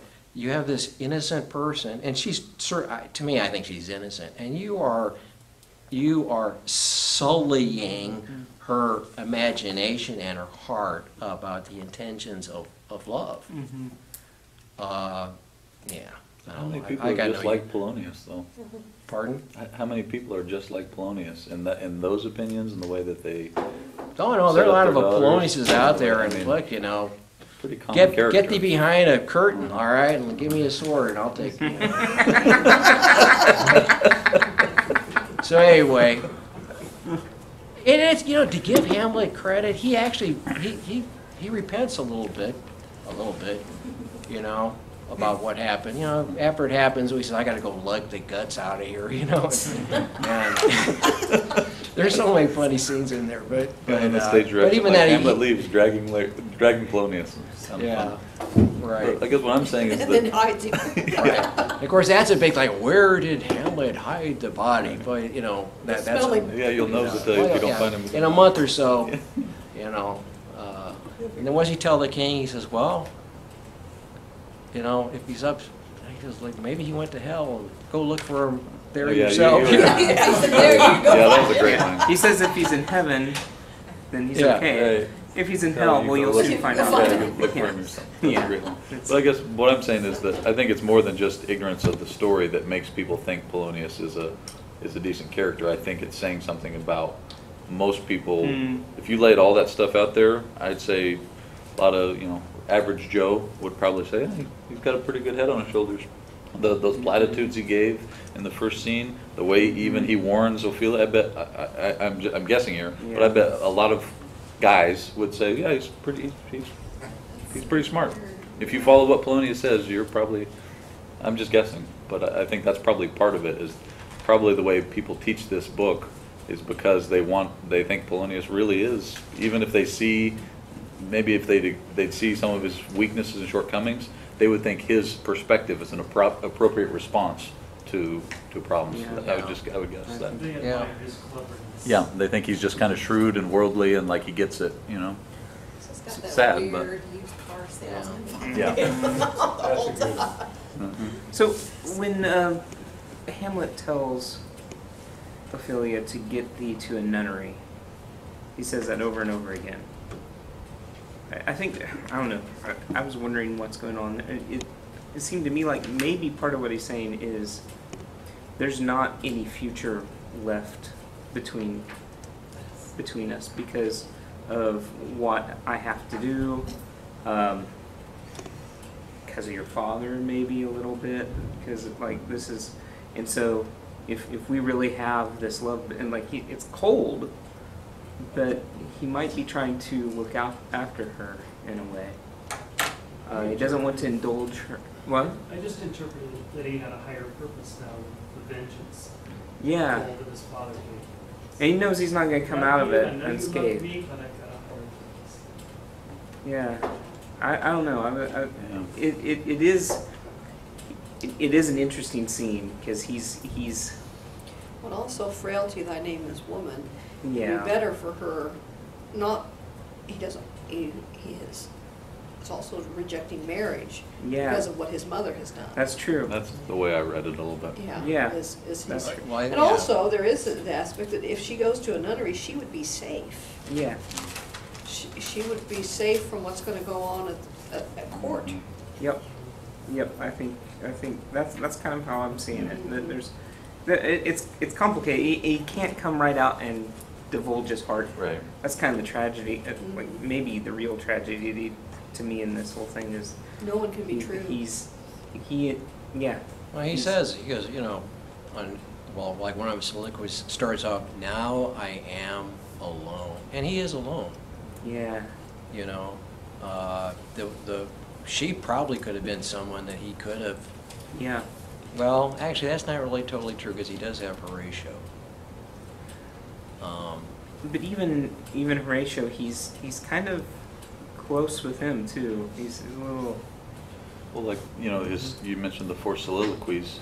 You know, I think sometimes we think that's a strange thing, you know, like the fact that he's just talking to himself now, you know. But I think it shows something that he really is alone. Like, these are things that he can only divulge to himself. Yeah. Not in the presence of anyone. I mean, Rosencrantz and Guildenstern had been his friends, but they'd been corrupt. Every person who was close to him was either dead or had been corrupted. Horatio remains true. Except for Horatio. Or will be. Yeah. Or, yeah. The last thing about Polonius is I think the most interesting parts of the play to me are Hamlet's interactions with Polonius. Especially the first interaction where Polonius approaches him in Hamlet, acts as though he doesn't know who he is, and He says, "Do you know me?" He goes, "Yes, you're a fishmonger." yeah, Which is, it's very funny. Remember he talks about the clouds too? no, that's No, that's it's later. later. That's later on. Yeah. Well, you know, in his there's one line in there where I think it's at the beginning, right before the play within the play, where Claudius comes in. He says, "How fare thou, Hamlet?" You know, and he, I mean, how you doing? But he kind of takes the idea, you know, he takes fare and interprets it as to eat. He goes, "Oh, I'm like the chameleon, you know. You know, the air is full of promise crammed." So the idea is that they had this idea that chameleons Yeah. survive by eating air. So he's saying, well, I'm like a chameleon. I'm eating the air, and it's full of like these worthless promises. So, you know, on one level, he's telling that, depending on who he's talking to, he kind of plays to their theory of his madness. Yes. So with Claudius, it's kind of like, you know, you popped in between the throne and my election. You know, basically, while I was actually grieving for my father, you were working behind the scenes and you took things. You know, but with Polonius, he treats him like a fool, but also, you know, going back to say you're a fishmonger, a seller of flesh, a panderer. I think he calls him a panderer, a pimp. Yeah. And he warns him about gosh. allowing his daughter Yeah, to don't let daughter. your daughter walk too much in the sun. Yeah, that's actually, I don't think I want to unpack that one. That's pretty disgusting. Yeah. But yeah, so there are overtones of sexuality and Yeah. corruption. Pretty potent mix. And he masks himself with this madness, this kind of feigned madness with Polonius, so that he can insult him.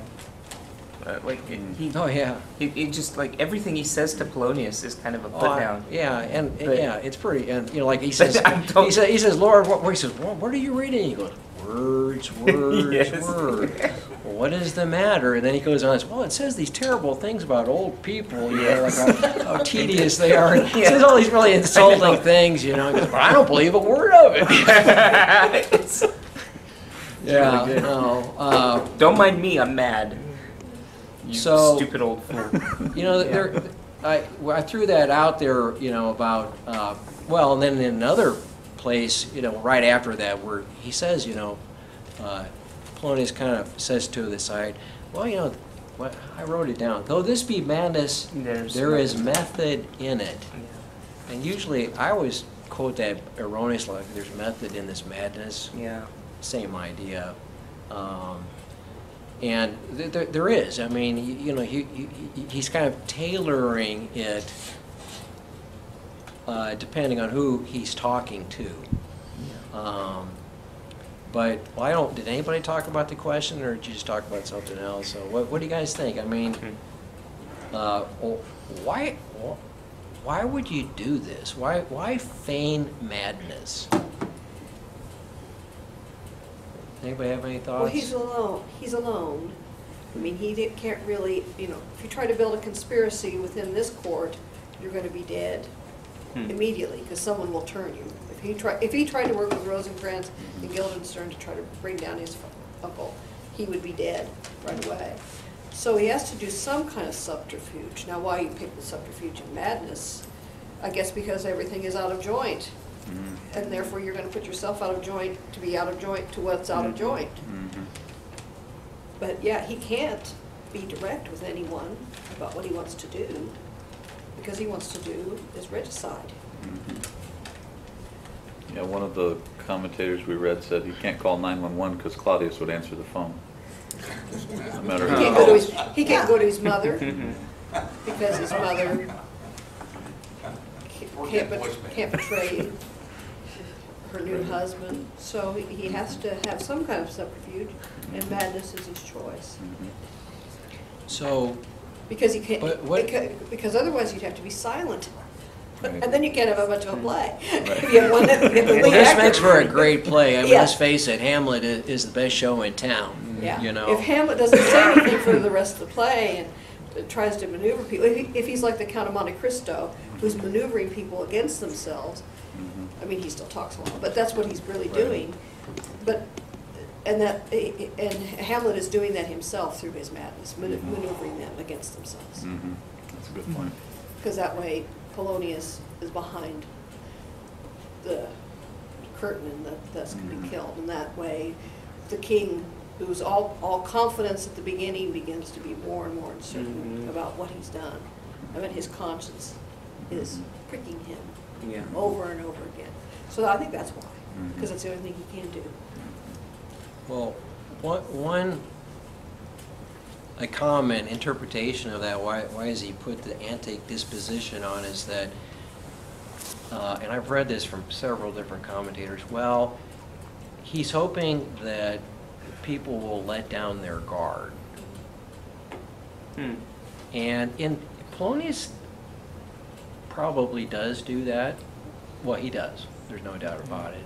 But not in anything too significant, I guess. But I just thought that was kind of funny, like, well, okay. Well, for instance, I had a friend who was a paranoid, schizophrenic, manic depressive, substance abuse guy. Okay, so he was pretty much messed up every which way he could go. And I don't know how I inherited. He was some or other. He came into my life and was there until he passed out of my life. And he was, you know, when he was on his meds, he was somewhat stable, but he wasn't on his meds that much. And a lot of times he was either high or drunk, and would show up at my door and want to talk about Hegel or Nietzsche or some damn thing like that, which I don't want to talk to somebody even when they're sane about Hegel and Nietzsche, let alone when you're nuts. And you know, it was entertaining for a while, but it got to be tedious, you know, especially because then he would show up at dinner time and say, oh, okay, Joe, you want something to eat? Yeah, I'm hungry. I'm like, oh, gosh, my kids would be in there like, oh, no, not Joe. Yeah, Joe. And, you know, my wife would be saying, like, what are you doing? You know, but I never. There were times he was loony, and yet I never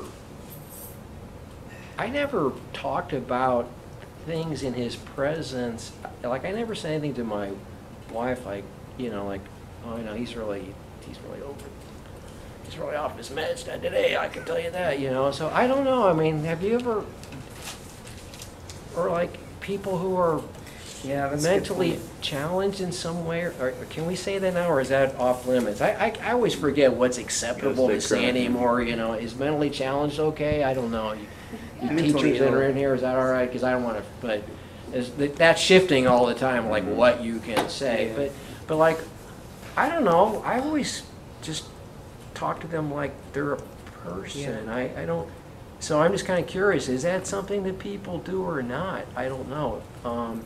Having worked at a mental health center for a while, we were always told not be careful about what you divulge, because I mean, as crazy as Joe was, I didn't think he wasn't stupid. Yeah.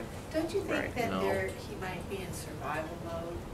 And it's Sure. kind of a protective mechanism in a way to preserve perhaps what sanity they have left, and that they're fully aware of this disconnect that they've got, but they know that they have certain people that will accept them and they can release some of these thoughts. And that's like a safety area. I think maybe you were kind of a safe place of safety for him. Well, that's, so you brought this up also, Matthew, about the crazy, well, the fool or the insane person has a special niche in the kingdom, you know, and that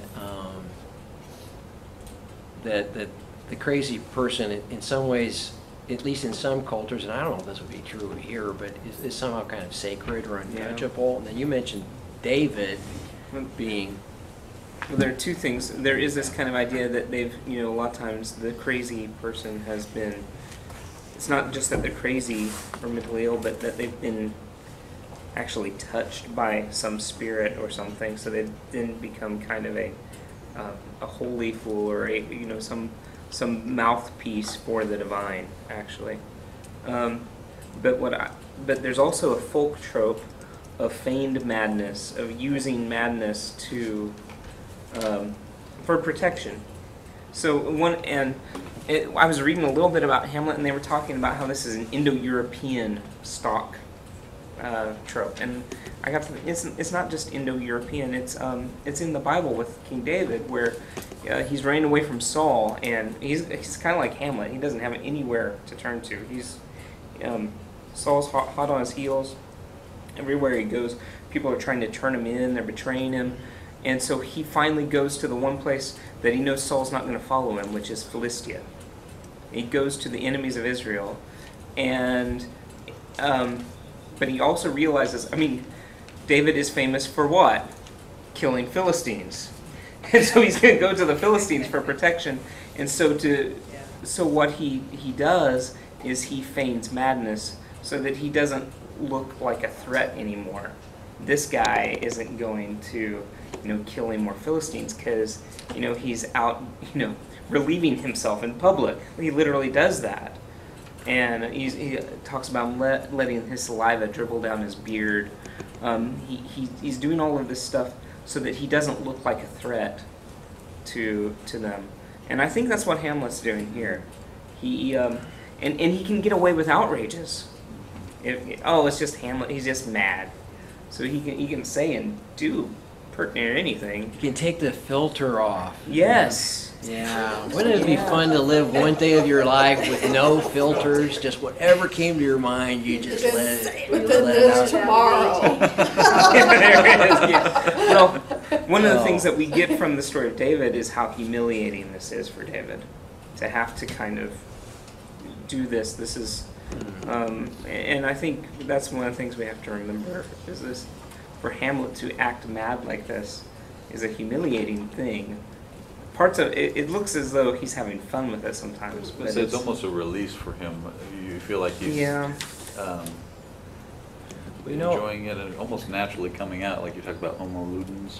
Yeah. One of the people that we read, who I kind of trust his thought, says that he referred to Hamlet as a type of homo ludens, a man of play. Yeah. And it is true that when the players show up, Rosencrantz and Guildenstern, they tell the king and the queen, and said, they saw a certain joy in him, and it's clear that he knows plays. He goes. He knows a lot about acting. So acting is something that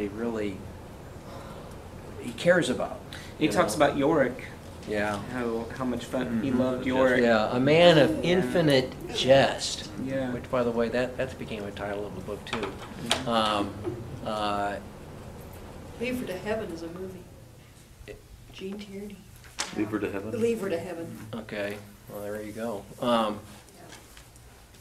So I don't know. Well, is this humiliating for him? I don't know. But he certainly is. It would be tiring. To keep up a facade Yeah. For all this time in the midst of danger to keep up a facade, it would be enervating. So, so the other question that I threw out there was how sane is he? Does that, some people, and that height thinks that he's a little bipolar. Hmm. And it is, and I don't know if I buy that completely or not, but there are moments where Hamlet has this kind of manic energy. Yes. And then there are other times where he slips off and he has one of his reflective soliloquies. So I don't know. Maybe there's something to that. But I that's don't depression know. too. That's clinical depression. Can do But usually that kind of tends to hang on, and where there are, like for instance, in the play within the play, and they're all right, usually he gets it, like he sees Polonius and he reacts to him in a certain way, or he sees, and now you've got them all in the same room, and he's like, oh, I know, like I was trying to get back to that chameleon. I mean, the other thing that we know about chameleons is that they change their color to adapt to whatever the place where they are, and he becomes like a chameleon, but he's in this one place with these people, and he's just flipping, talking to this person this way, and that one, that way, and that way, that way. Yeah. And you talk about, would that be exhausting? You would think so, but he seems to almost kind of course, I think he's, at that point, he thinks, the play's the thing to catch the conscience of the king. Isn't all that energy expulsion lead to his breakdown? Humans can't keep that up.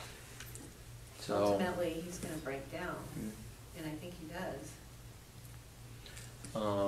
Yeah. So well, maybe we ought to talk about how are we doing on time here. It's clear that oh, you know what? Okay, I want to talk about this just for a minute. Okay, so there's a common interpretation of Hamlet that, another big question is like, well, why does he delay? What is the delay of Hamlet? And there's so much written on all that. And,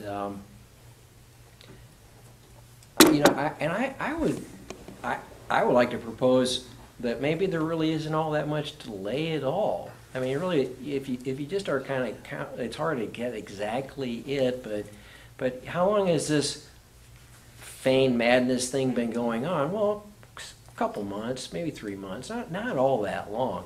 Why did he do it? Well, maybe he thought people would let down their guard and he would find out more information. Well, why does he want to find out more information? Well, because he tells Horatio, I don't know he's also had a chance to think, is that ghost a true ghost, or is it a demon? Are you leading me?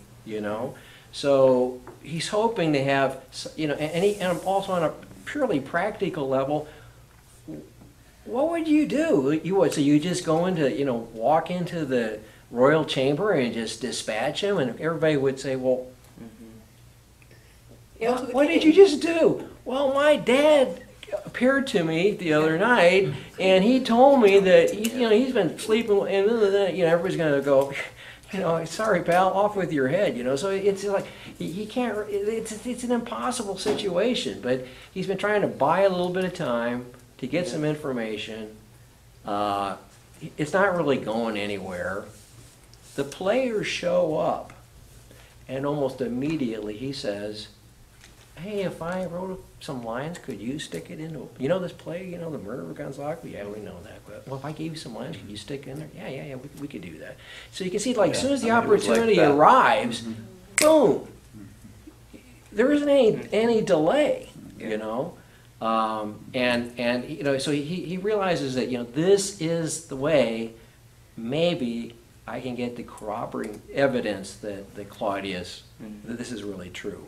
And so they put on the play, and it's an incredible scene. But he and Horatio, they're watching. Everybody else is watching the play.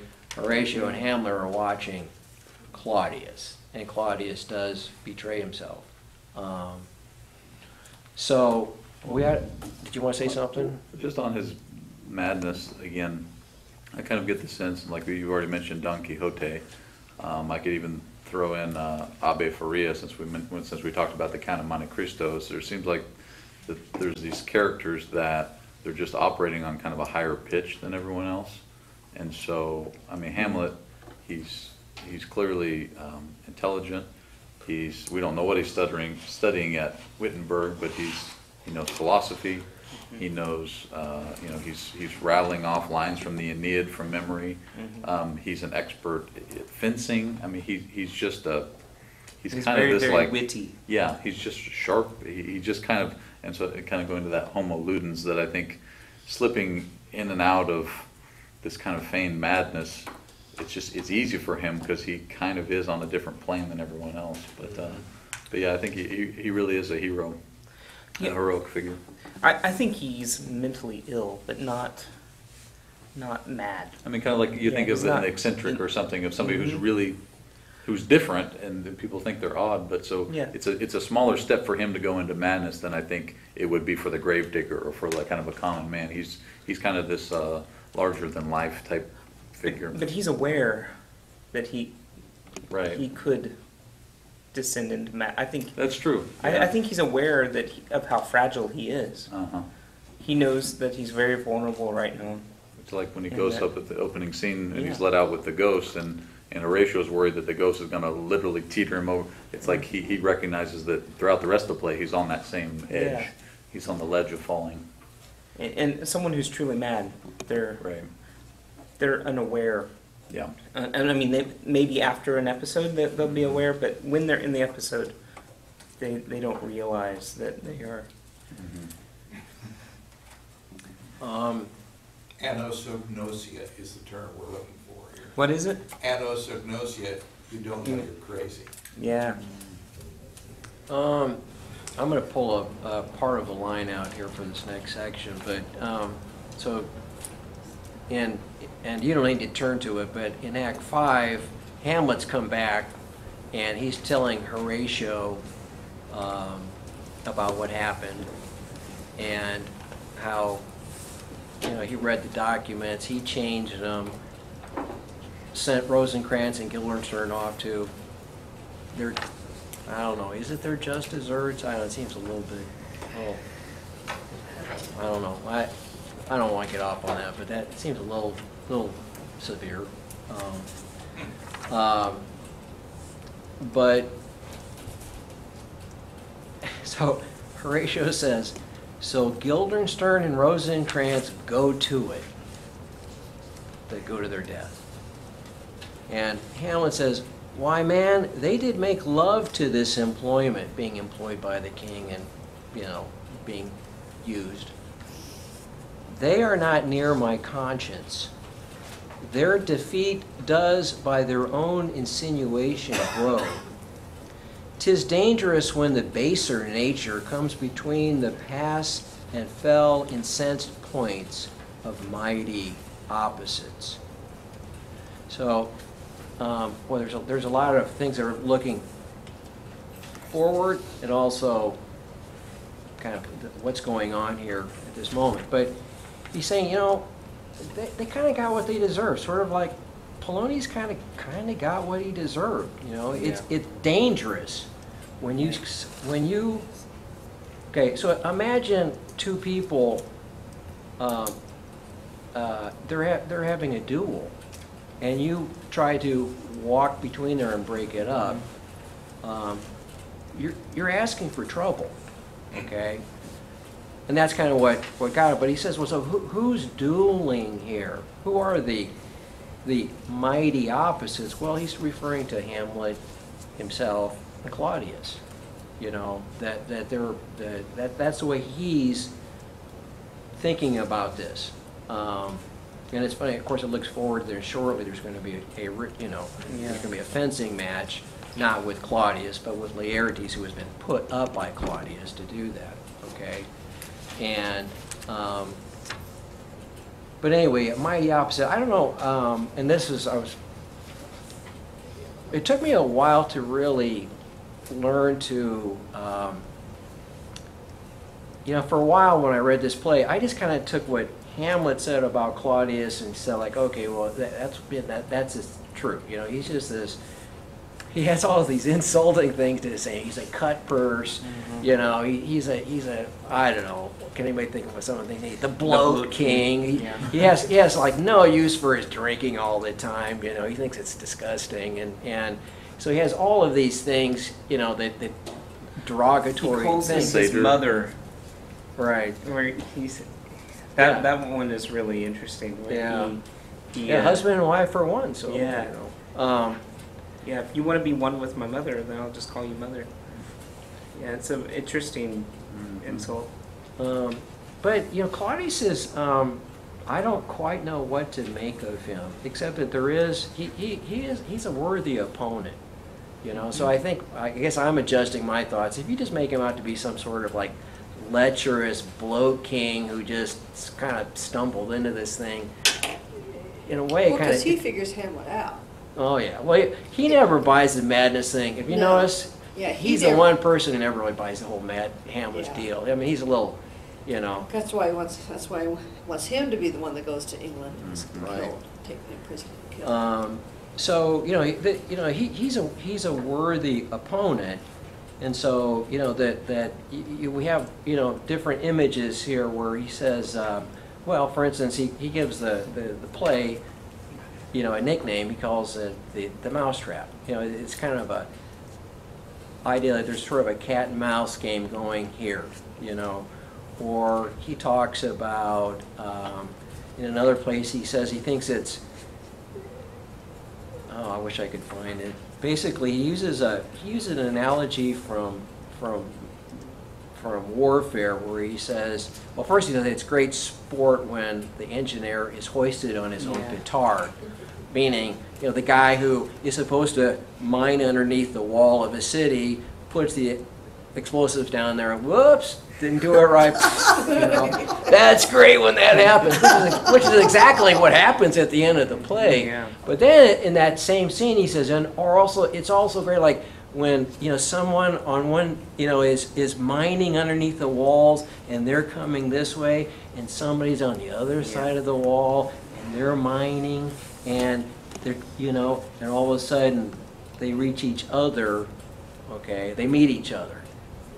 And so you have the sense that he really, he's looking at, this is my enemy, but he's a worthy enemy, And that first scene, which I don't know if we have time, I don't know if I want to go back and reread it, but if you think about this opening scene, way back in Act 1, Scene 2, it's kind of masterful, the rhetoric that he has there. I mean, just the language that he has at his use. To kind of cover, I mean, it kind of reminds you of like, well, we don't even really have any, politics is so bad these days, in the sense that we don't have anybody who's eloquent, we just, and everybody just passes around insults and stuff. I mean, back in the good old days, you could get a politician who would say these wonderful things, and it wouldn't be till later you think, I was did just he- cut to ribbons. what did he just say? Yeah. I don't think he's really said anything, Or, yeah. I mean, we those days are gone. I don't know who was the last president we had that could really do that, or could, have a public appearance and then afterwards you kind of go, what did he really mean by that,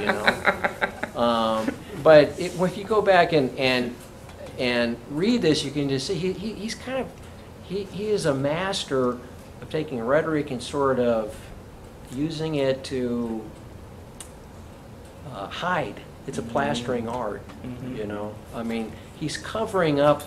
There are certain kind of clues, where he says,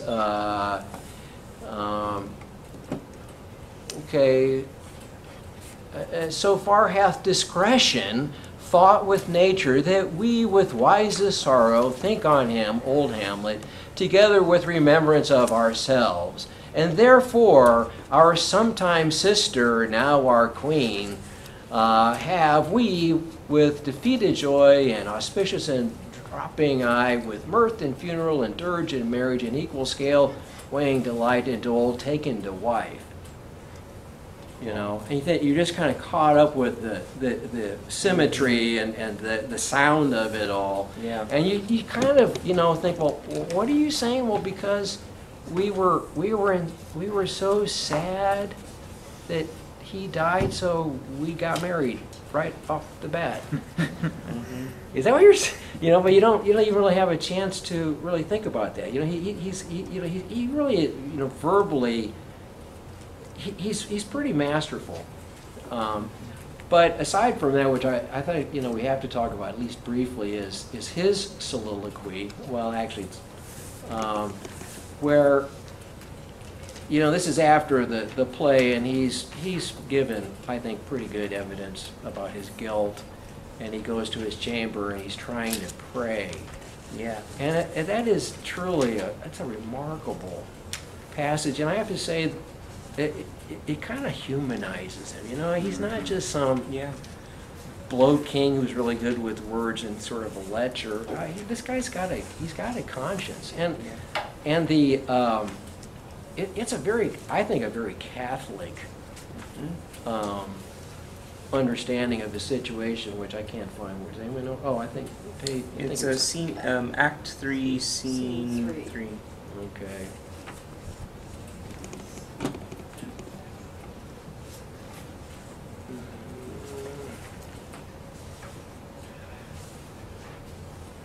So, yeah, so scene 3, act 3, by the way, the king is acting quickly too, you know, so they're, at this point, it's kind of like, you know, this act, you know, it's becoming a little bit more of a parrying, you know, I'll do this, he's going to do that, okay. And Rosencrantz and Guildenstern are sucking up to the king and saying, yeah, you're right, we got to get him on here because, you know, if something happened to you, the whole kingdom would go down the tubes, you know. It's like, oh, sorry, it's already kind of going down the tubes, you know. But anyway, finally... This is right after he sent Polonius to spy on Hamlet behind right. Gertrude's curtain. Right. Yeah. So, where he says, oh, my offense is rank. And there's that, you know, things are rank around here. Things are rotten. My offense is rank. It smells to heaven. That's a remarkable line. You know, my stench reaches heaven. It hath the primal eldest curse upon it, a brother's murder. Pray can I not, though inclination be as sharp as will. My stronger guilt defeats my strong intent, and like a man to double business bound, I stand in pause where I shall first begin and both neglect. So, you know, he goes on and he thinks, well, you know, in some ways it's kind of the sinner's predicament, you know. I mean, he realizes that, you know, if you just drop down a little bit, you know, he says, but oh, what form of prayer can serve my turn? Forgive me my foul murder? That cannot be, since I am still possessed of those effects for which I did the murder. My crown, my own ambition, and my queen. And it's interesting that he ends with queen. I mean, some people have read that and said, well, it's in order of importance, you know. So here's another thing, like, you know, is it possible he really does love Gertrude? And it's not just some kind of, well, I don't really want to go into it, but who knows? Yeah. May one be pardoned and retain the offense? In the corrupted currents of this world, offense's gilded hand may shove by justice, and oft 'tis seen the wicked prize itself buys out the law. But 'tis not so above. There is no shuffling. There the action lies in its true nature, and we ourselves compelled even to the teeth and forehead of our faults to give in evidence. Now, we can play this seeming game down here, and we do, but there's not going to be any seeming up there. Yeah. And he knows that. Yeah, you can't bribe that judge. No, you can't. And then he says, oh, limed soul that's struggling to be free, art more engaged. Help, angels, make us say, bow, stubborn knees, and heart with strings of steel, be soft as sinews of a newborn babe. All may be well. Gosh, I just recognized something I never noticed before, a newborn babe. There's a passage in Macbeth, you know, I don't. After a while, these plays, when you start kind of doing interpretation between them, and you start seeing these images that reoccur, you know. So I never really noticed that. Well, we know Hamlet sees him, thinks, this isn't revenge. I'm doing the guy a favor. I'm going to wait until he's, you know, I catch him doing a number of nasty things. But as it turns out, well, the king says, my words fly up, my thoughts remain below. Words without thoughts never to heaven go. I don't know. Does that make any of you feel more compassion for the guy? I have to say it humanizes him. Yeah, he does have a conscience. You know, I think that he takes seriously, like he knows where he stands too. So he's got a conscience, but then he doesn't allow his circumstances to overshadow what he knows to be the truth. And so, you know, this is, forgive me for always kind of jumping to like current things, but I mean, this has come up in recent years with, you know, things about, you know, the status of people who are in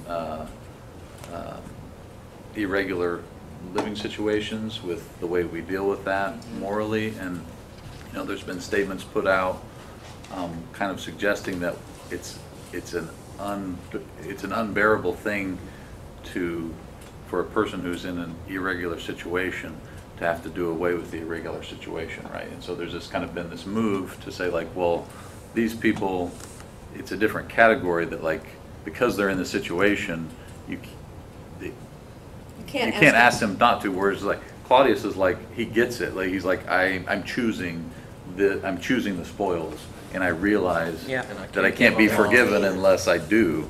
Yeah. So it's, I mean, just his honesty is genuine. He'd have to renounce the throne. He'd have to declare his guilt. Right. And then he knows what would happen to him. He would lose his Or it's life. like he could have a casuist next to him saying, like, it's okay, you're in this situation now. This is like, you know, this is more, it's justified for you. I'm saying, but like he's like, no, this is a problem, and I can't get. I realize that I'm unwilling, so it's an act of his will. He's realizing that he's choosing the spoils. But it seems like someone who goes to confession and confesses adultery, and then the priest says, well, you have to break it off. He says, I can't. Right. And then the priest says, I can't absolve you. Right. And that's exactly what. Right. That's what I'm talking about. What he's talking about. Yeah. Mm-hmm. But it's almost the beginning of a repentance. Because he's aware. Yeah. Like No, I agree. And he's trying to. He's like, I wish I could make myself repent. Like, I wish I could force these knees to bend. Right. And to. But he's struggling. He's realizing that it's something that he has hope that he's like showing some hope that maybe he can get there. Yeah. I don't know. So to me, it raises the question of, you know, if his life had, if justice hadn't cut him off, if he might have been able to finish this arc of repentance eventually. I don't know. And like I said, and I'm not trying to be like controversial here, but like, you know, we've had statements of saying, like, maybe, you know, I could quote documents and paragraphs of statements saying, like, well, maybe these people, and to paraphrase a little bit, that maybe God is pleased that they're doing as best they can in these situations. People that are in similar situations, maybe not have killed their brother, but in an irregular situation like Claudius, but Claudius realizes that it's not good enough to just say, like, well, I'm in a tough spot here. Right. God would understand that I'm now in this spot and that I can't get out of it. Claudius, he's honest. Yeah. So. Okay, do you want to take a break, or do you want Are you guys doing all right? Maybe kind of, if somebody needs to take a break, they can, but we can just kind of go on. What do you think? Yeah, well, we've got 27 minutes left. Yeah. So, all right. So keep going if you need a break. Okay. Like Matthew just left, so. Feel free. We'll all take a break. What should we do? Right.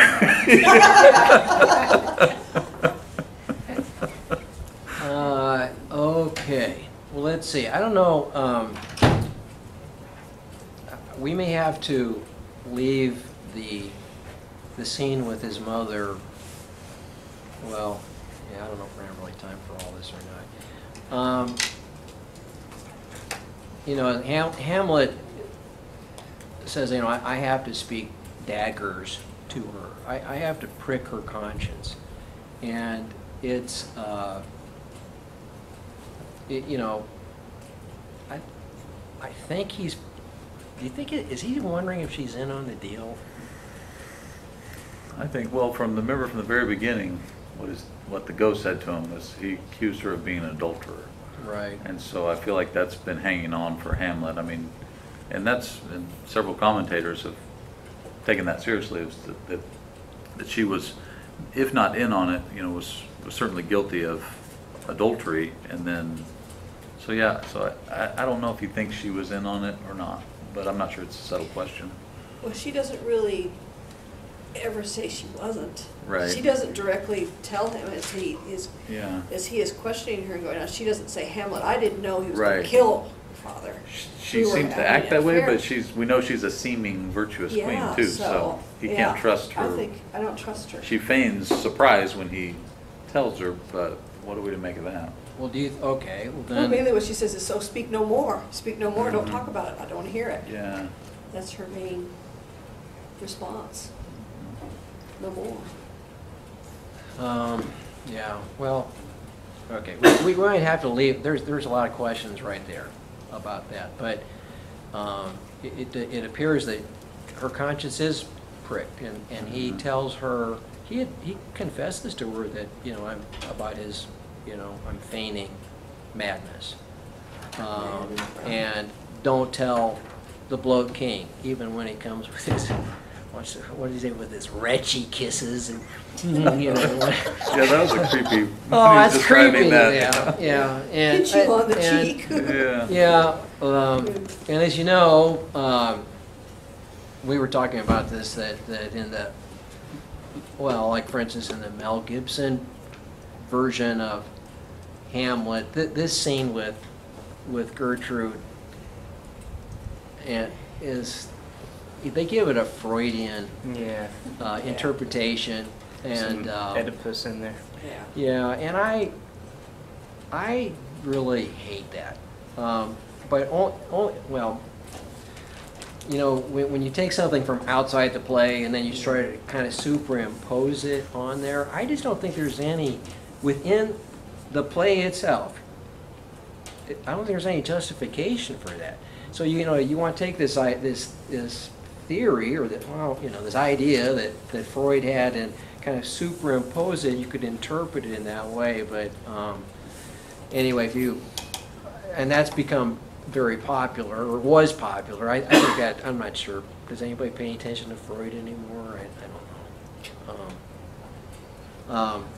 But anyway, yeah, the different ways you can interpret this scene. But we do know this, that he speaks daggers to her. She appears to be touched. Mm-hmm. He kills, you know, he kills Polonius, thinking it's the king. Then some people say, well, how does he think it's the king? He just saw the king. Well, you know, when you go from one scene to another, that doesn't mean it necessarily happened immediately afterwards, you know. But anyway, this is the turning point of the whole play, because once Polonius is dead, and and the king knows that, you know, he's at risk, and the jig's up, you know. I mean, it's clear Hamlet knows what happened, and you know, and he's you know, he's dangerous, and so like he says to his mom, he said, well, I must be off to England, you know, when everyone is mad. So this is the turning point in the play, and when he comes back from his sea voyage, things are different. And this has perplexed people. Some people, like Judge Brooks, you know, maybe finds this a little bit, you know, just too much to accept. A little bit. You know, A little bit. So, okay, you have to sort of suspend, Disbelief. you know, there is a certain amount of romance here, but you know, in Shakespeare's, in some of the plays, there is a movement of going from this world into another world and then coming back. Okay, and whether it's they go, well, for instance, if you think about Midsummer Night's Dream, they go into the forest. You know, think after the journey to some other place, which isn't like it's some different place, and they come back. The characters they're different, and Shakespeare didn't invent that. We saw that in some of the things that we've read already this year, but he uses it, and you know, as I was thought about this morning, in The Tempest, you have the sense of the changing of people, and there's a little lyric poem in The Tempest that goes, "Full fathom 5 thy father lies, of his bones are coral made, those are pearls that were his eyes. Nothing of him that doth fade, but doth suffer a sea change into something rich and strange." I thought about that poem because there's kind of a sea change here. You know, whatever happens, he goes off to sea, and he comes back, and he's somehow different. So why don't we go to, let's see, why don't we go to,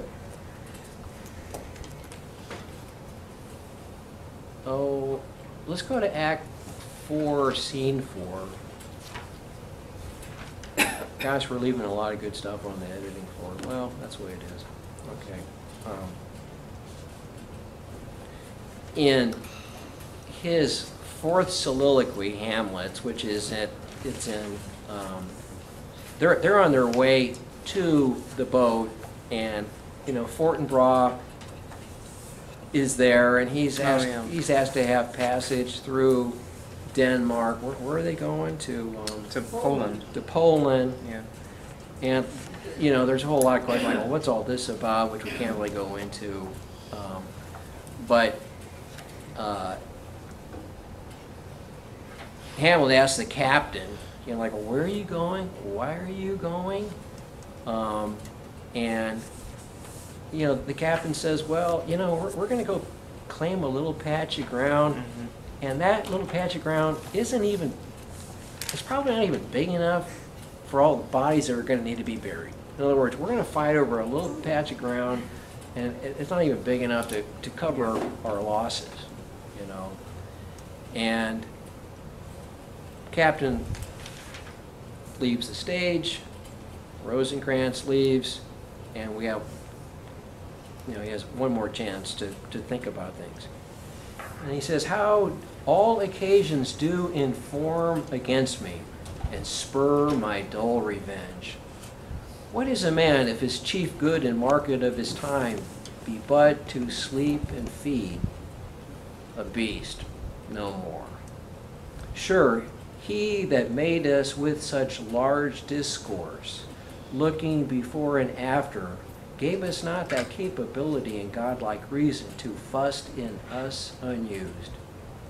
Now whether it be bestial oblivion, or some craven scruple of thinking too precisely on the event, a thought which quartered hath but one part wisdom and ever 3 parts coward, I do not know why, yet I live to say these things to do, since I have cause and will and strength and means to do it.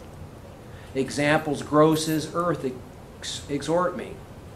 Witness this army of such mass and charge, led by a delicate and tender prince, whose spirit with divine ambition puff makes mouths at the invisible event, exposing what is mortal and insured to all that fortune, death, and danger dare, even for an eggshell." It's kind of pretty remarkable. You know, when I read this, when he says, what is a man if his chief good and market of his time be but to sleep and feed? I'm thinking, It kind of sounds like a teenager, doesn't it? I think some people say, well, what else is there? You know, oh, Fortnite, yeah, we went through it. You know? And so once again, occasionally he meditates on the nature of the human being. And he says, you know, if that were the case, if that's all life was, you'd be nothing more than a beast. Surely, he gave us this large discourse, this capability of God-like reason, which kind of harkens back to an earlier thing which he said to Rosencrantz and Guildenstern about, you know, the nature of man. Okay? Did he give us this to fuss in us unused? You know, isn't this gift supposed to be used? Then he has another question. Okay, well, he's accusing himself of inaction, I guess. And he's saying like, well, okay, either I'm guilty of bestial oblivion, the person who only sleeps and feeds, or some craven scruple of thinking too precisely on the event. So, I think that's kind of an important thing to keep in mind for something he says in Act 5. So now we're going to go over to Act 5, Scene 2. But in that soliloquy, he sounds a little. He's got some stoicism in there too. Uh-huh. This idea of. Well, I think stoicism runs all through the play. Yeah. You know, Horatio at some point says, I'm more of an antique Roman than a Dane. Did you notice that? You know. Yeah. Okay, Scene 2, Hamlet and Horatio. So he's been filling Horatio in for all the things that happened, the details of his voyage.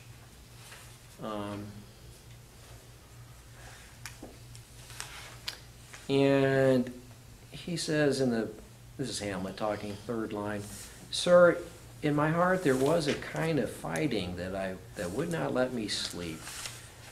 Methought I lay worse than the mutinies and the bilboes. Rashly, and praised be rashness for it. Let us know our indiscretion sometimes serves us well when our deep plots do pall." So I think we're kind of recurring to this thing, our deep plots. You know, there's a lot of plotting going on in this play, okay? And the problem with plotting is that, as he says, that, you know, in life, you have to make decisions sometimes, and you can only see so far into the contingent future. You don't really know what's going to happen. And if you, part of the reason why I used to harp on this was that, you know, when you teach, you know, I taught young men for 2 decades, and you could just see a lot of these guys were just kind of paralyzed. You know, they didn't know what to, you know, they didn't know what to, you know, because I was doing this with seniors in high school, and they have a lot of big decisions to make. You know, well, am I going to go off to college? Am I going to join the armed services? Am I going to retreat to my parents' basement and play Fortnite and eat and sleep, basically, you know, and bestial oblivion, which, you know, is a real temptation these days for a lot of these guys. And, you know, I try to walk them through and say, like, well, what are you thinking about? And you could see that they were trying to think too precisely on the eventual outcome of things. Right. You know. Yeah. You know, like I had this one student, and he said, well, I don't know where to. I said, well, where are you think? Are you gonna go to college or not? And he was a smart kid, and he goes, well, yeah, I think I'll go to college. Okay, got that covered. Okay, well, where do you want to go? That's the thing, I don't know where to go. And I said, well, okay, well, you know, what do you want to study? You know, I do this. Well, you know, you could go here, you could go there. He goes, well, that's the problem. I could go here or I could go there. And I said, yeah.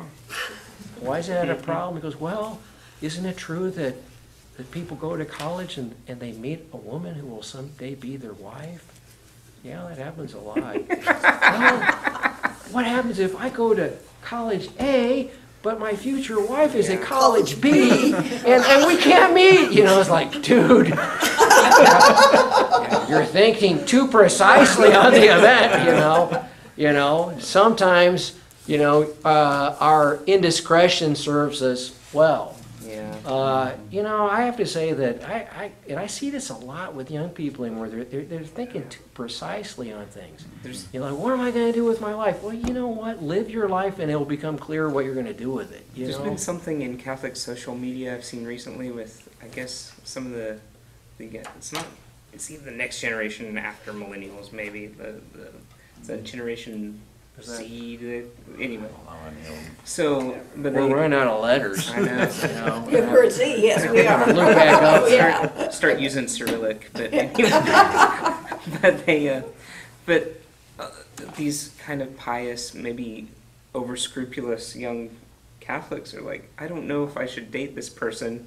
Oh, And I'm gosh, waiting. I see that too. I'm gonna wait until like I get some sign or that God, so I'm praying whether this is God's will that and I'm like, I don't Just- get it. You know, I mean, that's before you talk another hot topic. I mean, I don't want to get off on this, but I'm going to anyway. But you know, you see all these beautiful young Catholic girls. Yeah. Like, you know, like one of my daughter.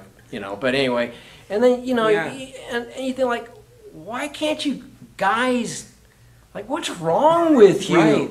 Like, I see Absolutely. so many girls that you think she's totally marriageable. I mean, why'd you do something? Yep. You know, well, I don't have a good enough job yet. I got my college debts to pay off. I got it's like, gosh, it will work out, don't you?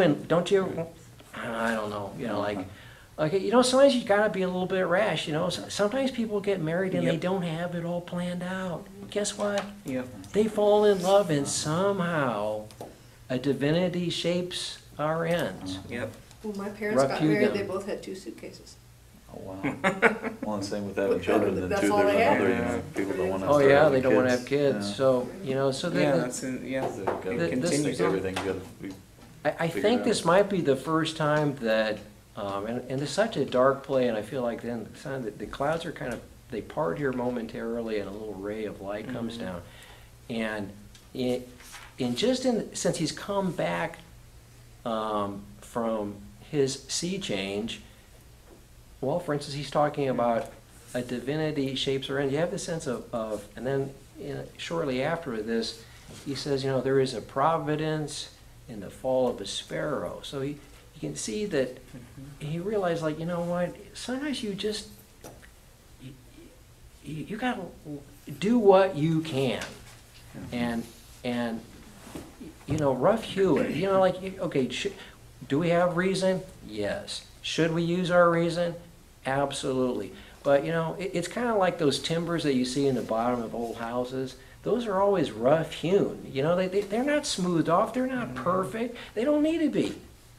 They serve their purpose when they support the frame of the house.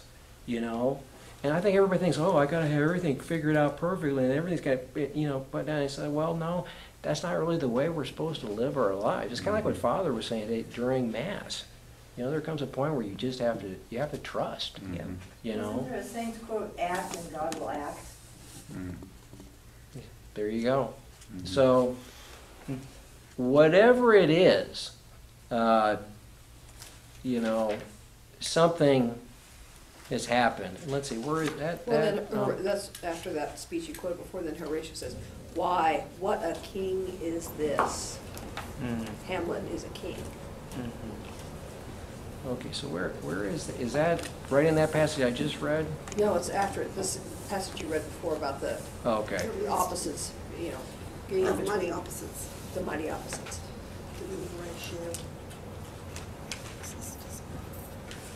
So, that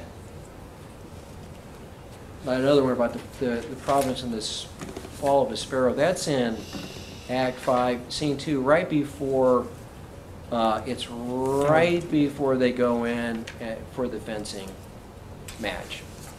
And he tells, Hamlet tells Horatio, I don't feel very good about this.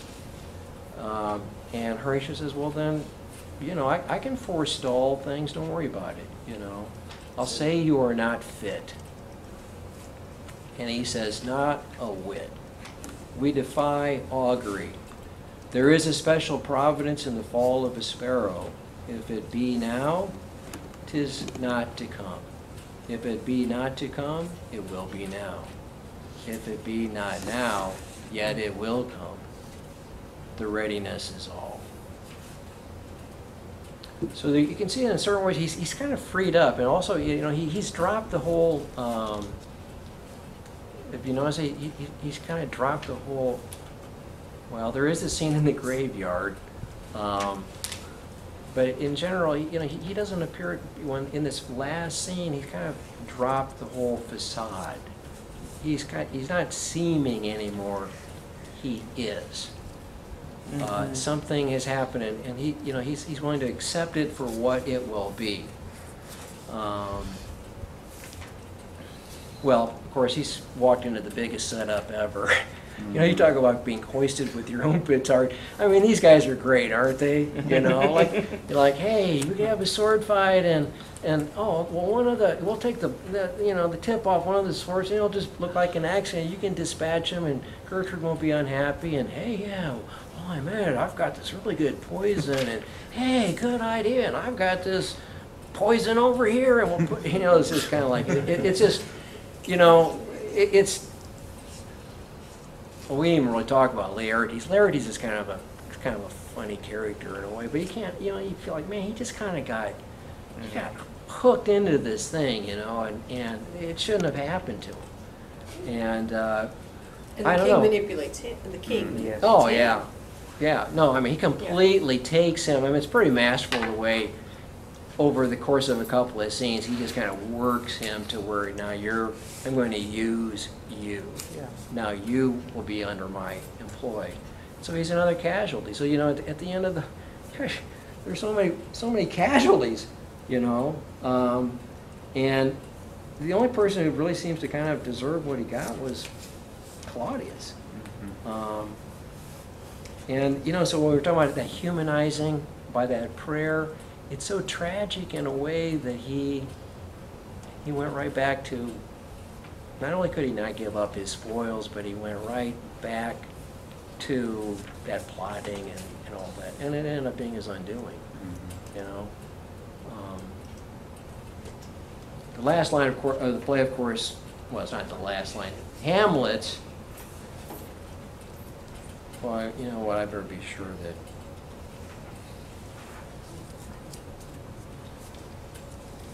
and it's a great scene. By the way, I don't like the Laurence Olivier Hamlet very much because he kind of takes the text, puts it into a blender, and makes a Shakespeare smoothie, and kind of pours it back out, and it's all, That being said, that scene, the fencing scene, is really well done. I guess I read one time that it took them 2.5 days to film that. Oh, wow. Because he just wanted to get it right. So anyway, if you want, it's worth watching it for that, if nothing else. Yeah, right. So it appears that Horatio is, you talk about being kind of, antique. Sounds like he's willing to follow Hamlet, and Hamlet says, "Oh, I die, Horatio. The potent poison quite overcrowds my spirit. I cannot live to hear the news from England. But I do prophesy the election lights on Fortinbras. He has my dying voice. So tell him, with the occurrence more and less, which have solicited. The rest is silence." That's a very ironic way to end this play, or at least in Hamlet. It's not really the end of the play, but in a certain sense it is, because there has been no silence about this play. People have been talking about this thing, and they probably will until the end of time. I don't know. it's amazing how it provokes so much discussion. And, well, how do we, you know, here's another question, you know, how do we interpret that last line? The rest is silence. I don't really have a clear idea on that, but, you know, I do think it's pregnant with meaning. Do you have any thoughts? You got a footnote on that? Well, he is silent. He's silent.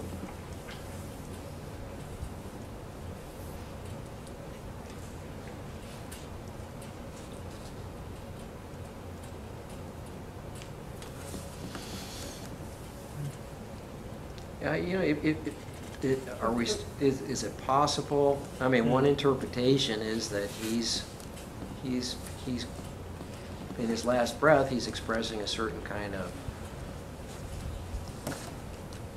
well, is that faith or is that doubt? We say eternal rest grant to them, O Lord, and may perpetual light shine upon them. Rest, silence, to sleep. Oh gosh, we never did that one, did we? I wanted you to recite your soliloquy. Oh. I couldn't do it with people looking at me. To sleep, perchance to dream. Aye, there's the rub. You know, well, you know, is he still thinking, you know, okay, we die, either we cease to exist, or we don't. True? Well, what is it? I don't know. I think he believes. The rest is silence. I think he believes what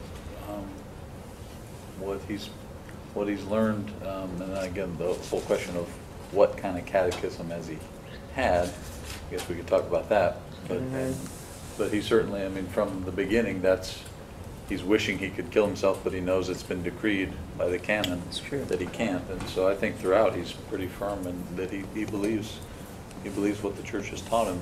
Yeah.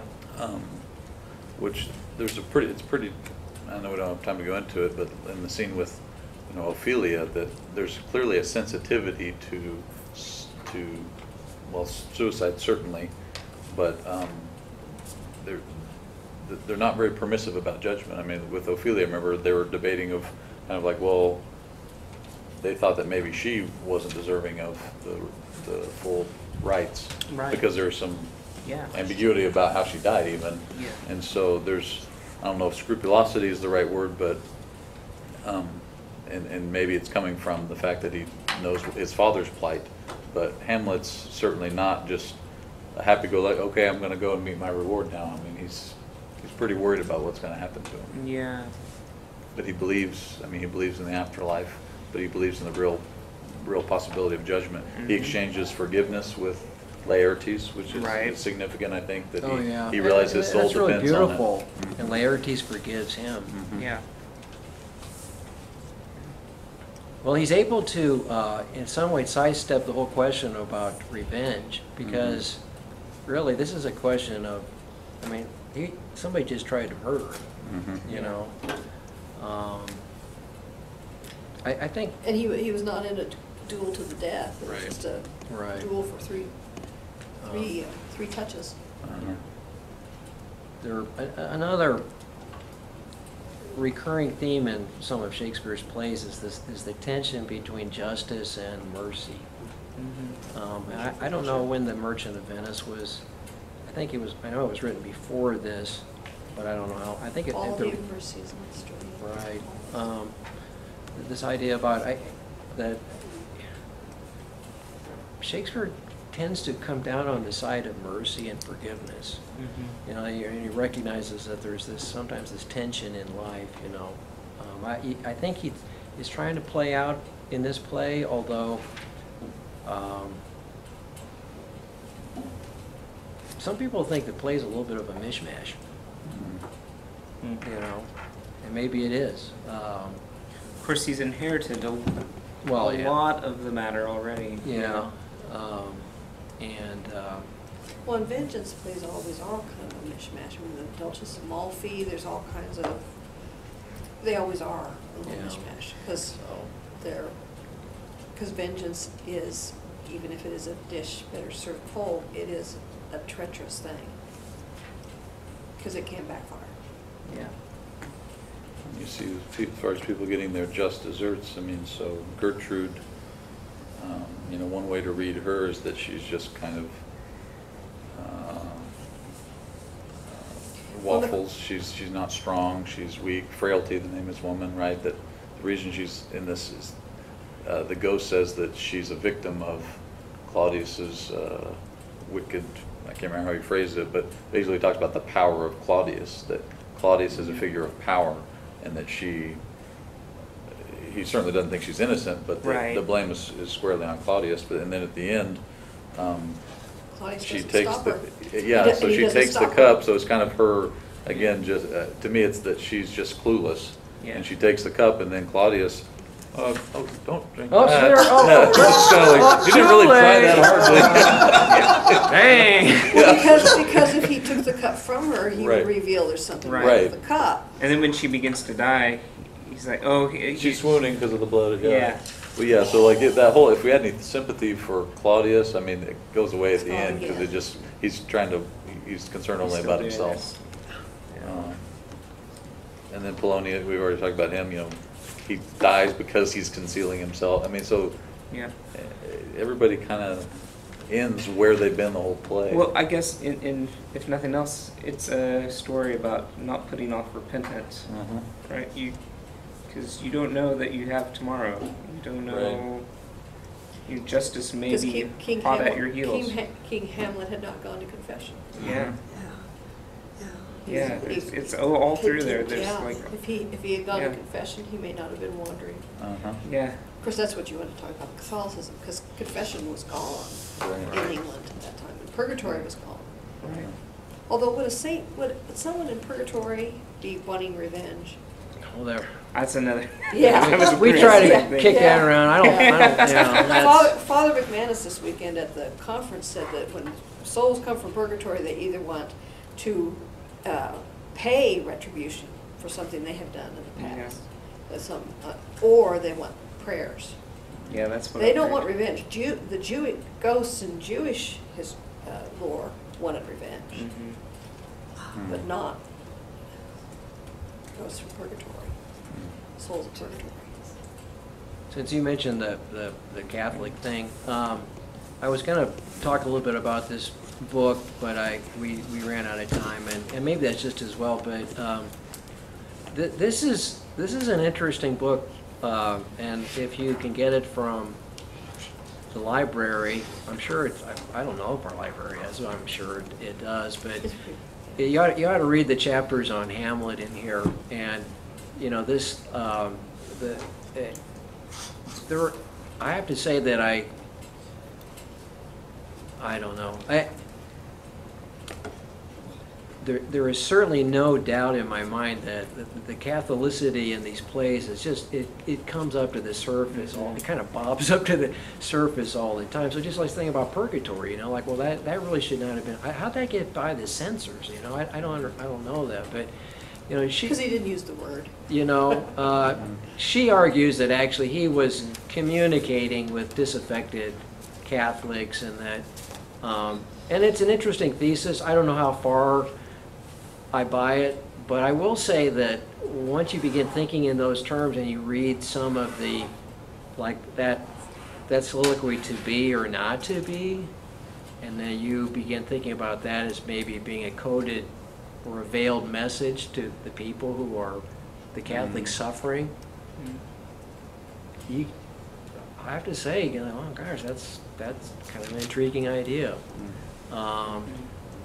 Temperamentally, I don't really like books that kind of give you the master plan, you know, that will kind of unlock the keys to everything. Because You never understood anything in Shakespeare before you read. Yeah, and Lots of books about the Bible. but that being said, since we all are Catholics, this is an interesting book. If you And want, she has a follow-up. She has a new book. is too. there a new book? And she has a Okay. new book where she looks at the phoenix and the dove. and the So turtle. anyway, if you're Yeah. interested, you ought to pick that up. And it's scholarly, but it's also readable. It's not a. What's Shakespeare's death? When did he die? I don't remember. 16. Well, that's another big 30s? question, is did he die? I mean, some people think he's Well, still he may alive have been today. directly into heaven. I know you told me that, Howard.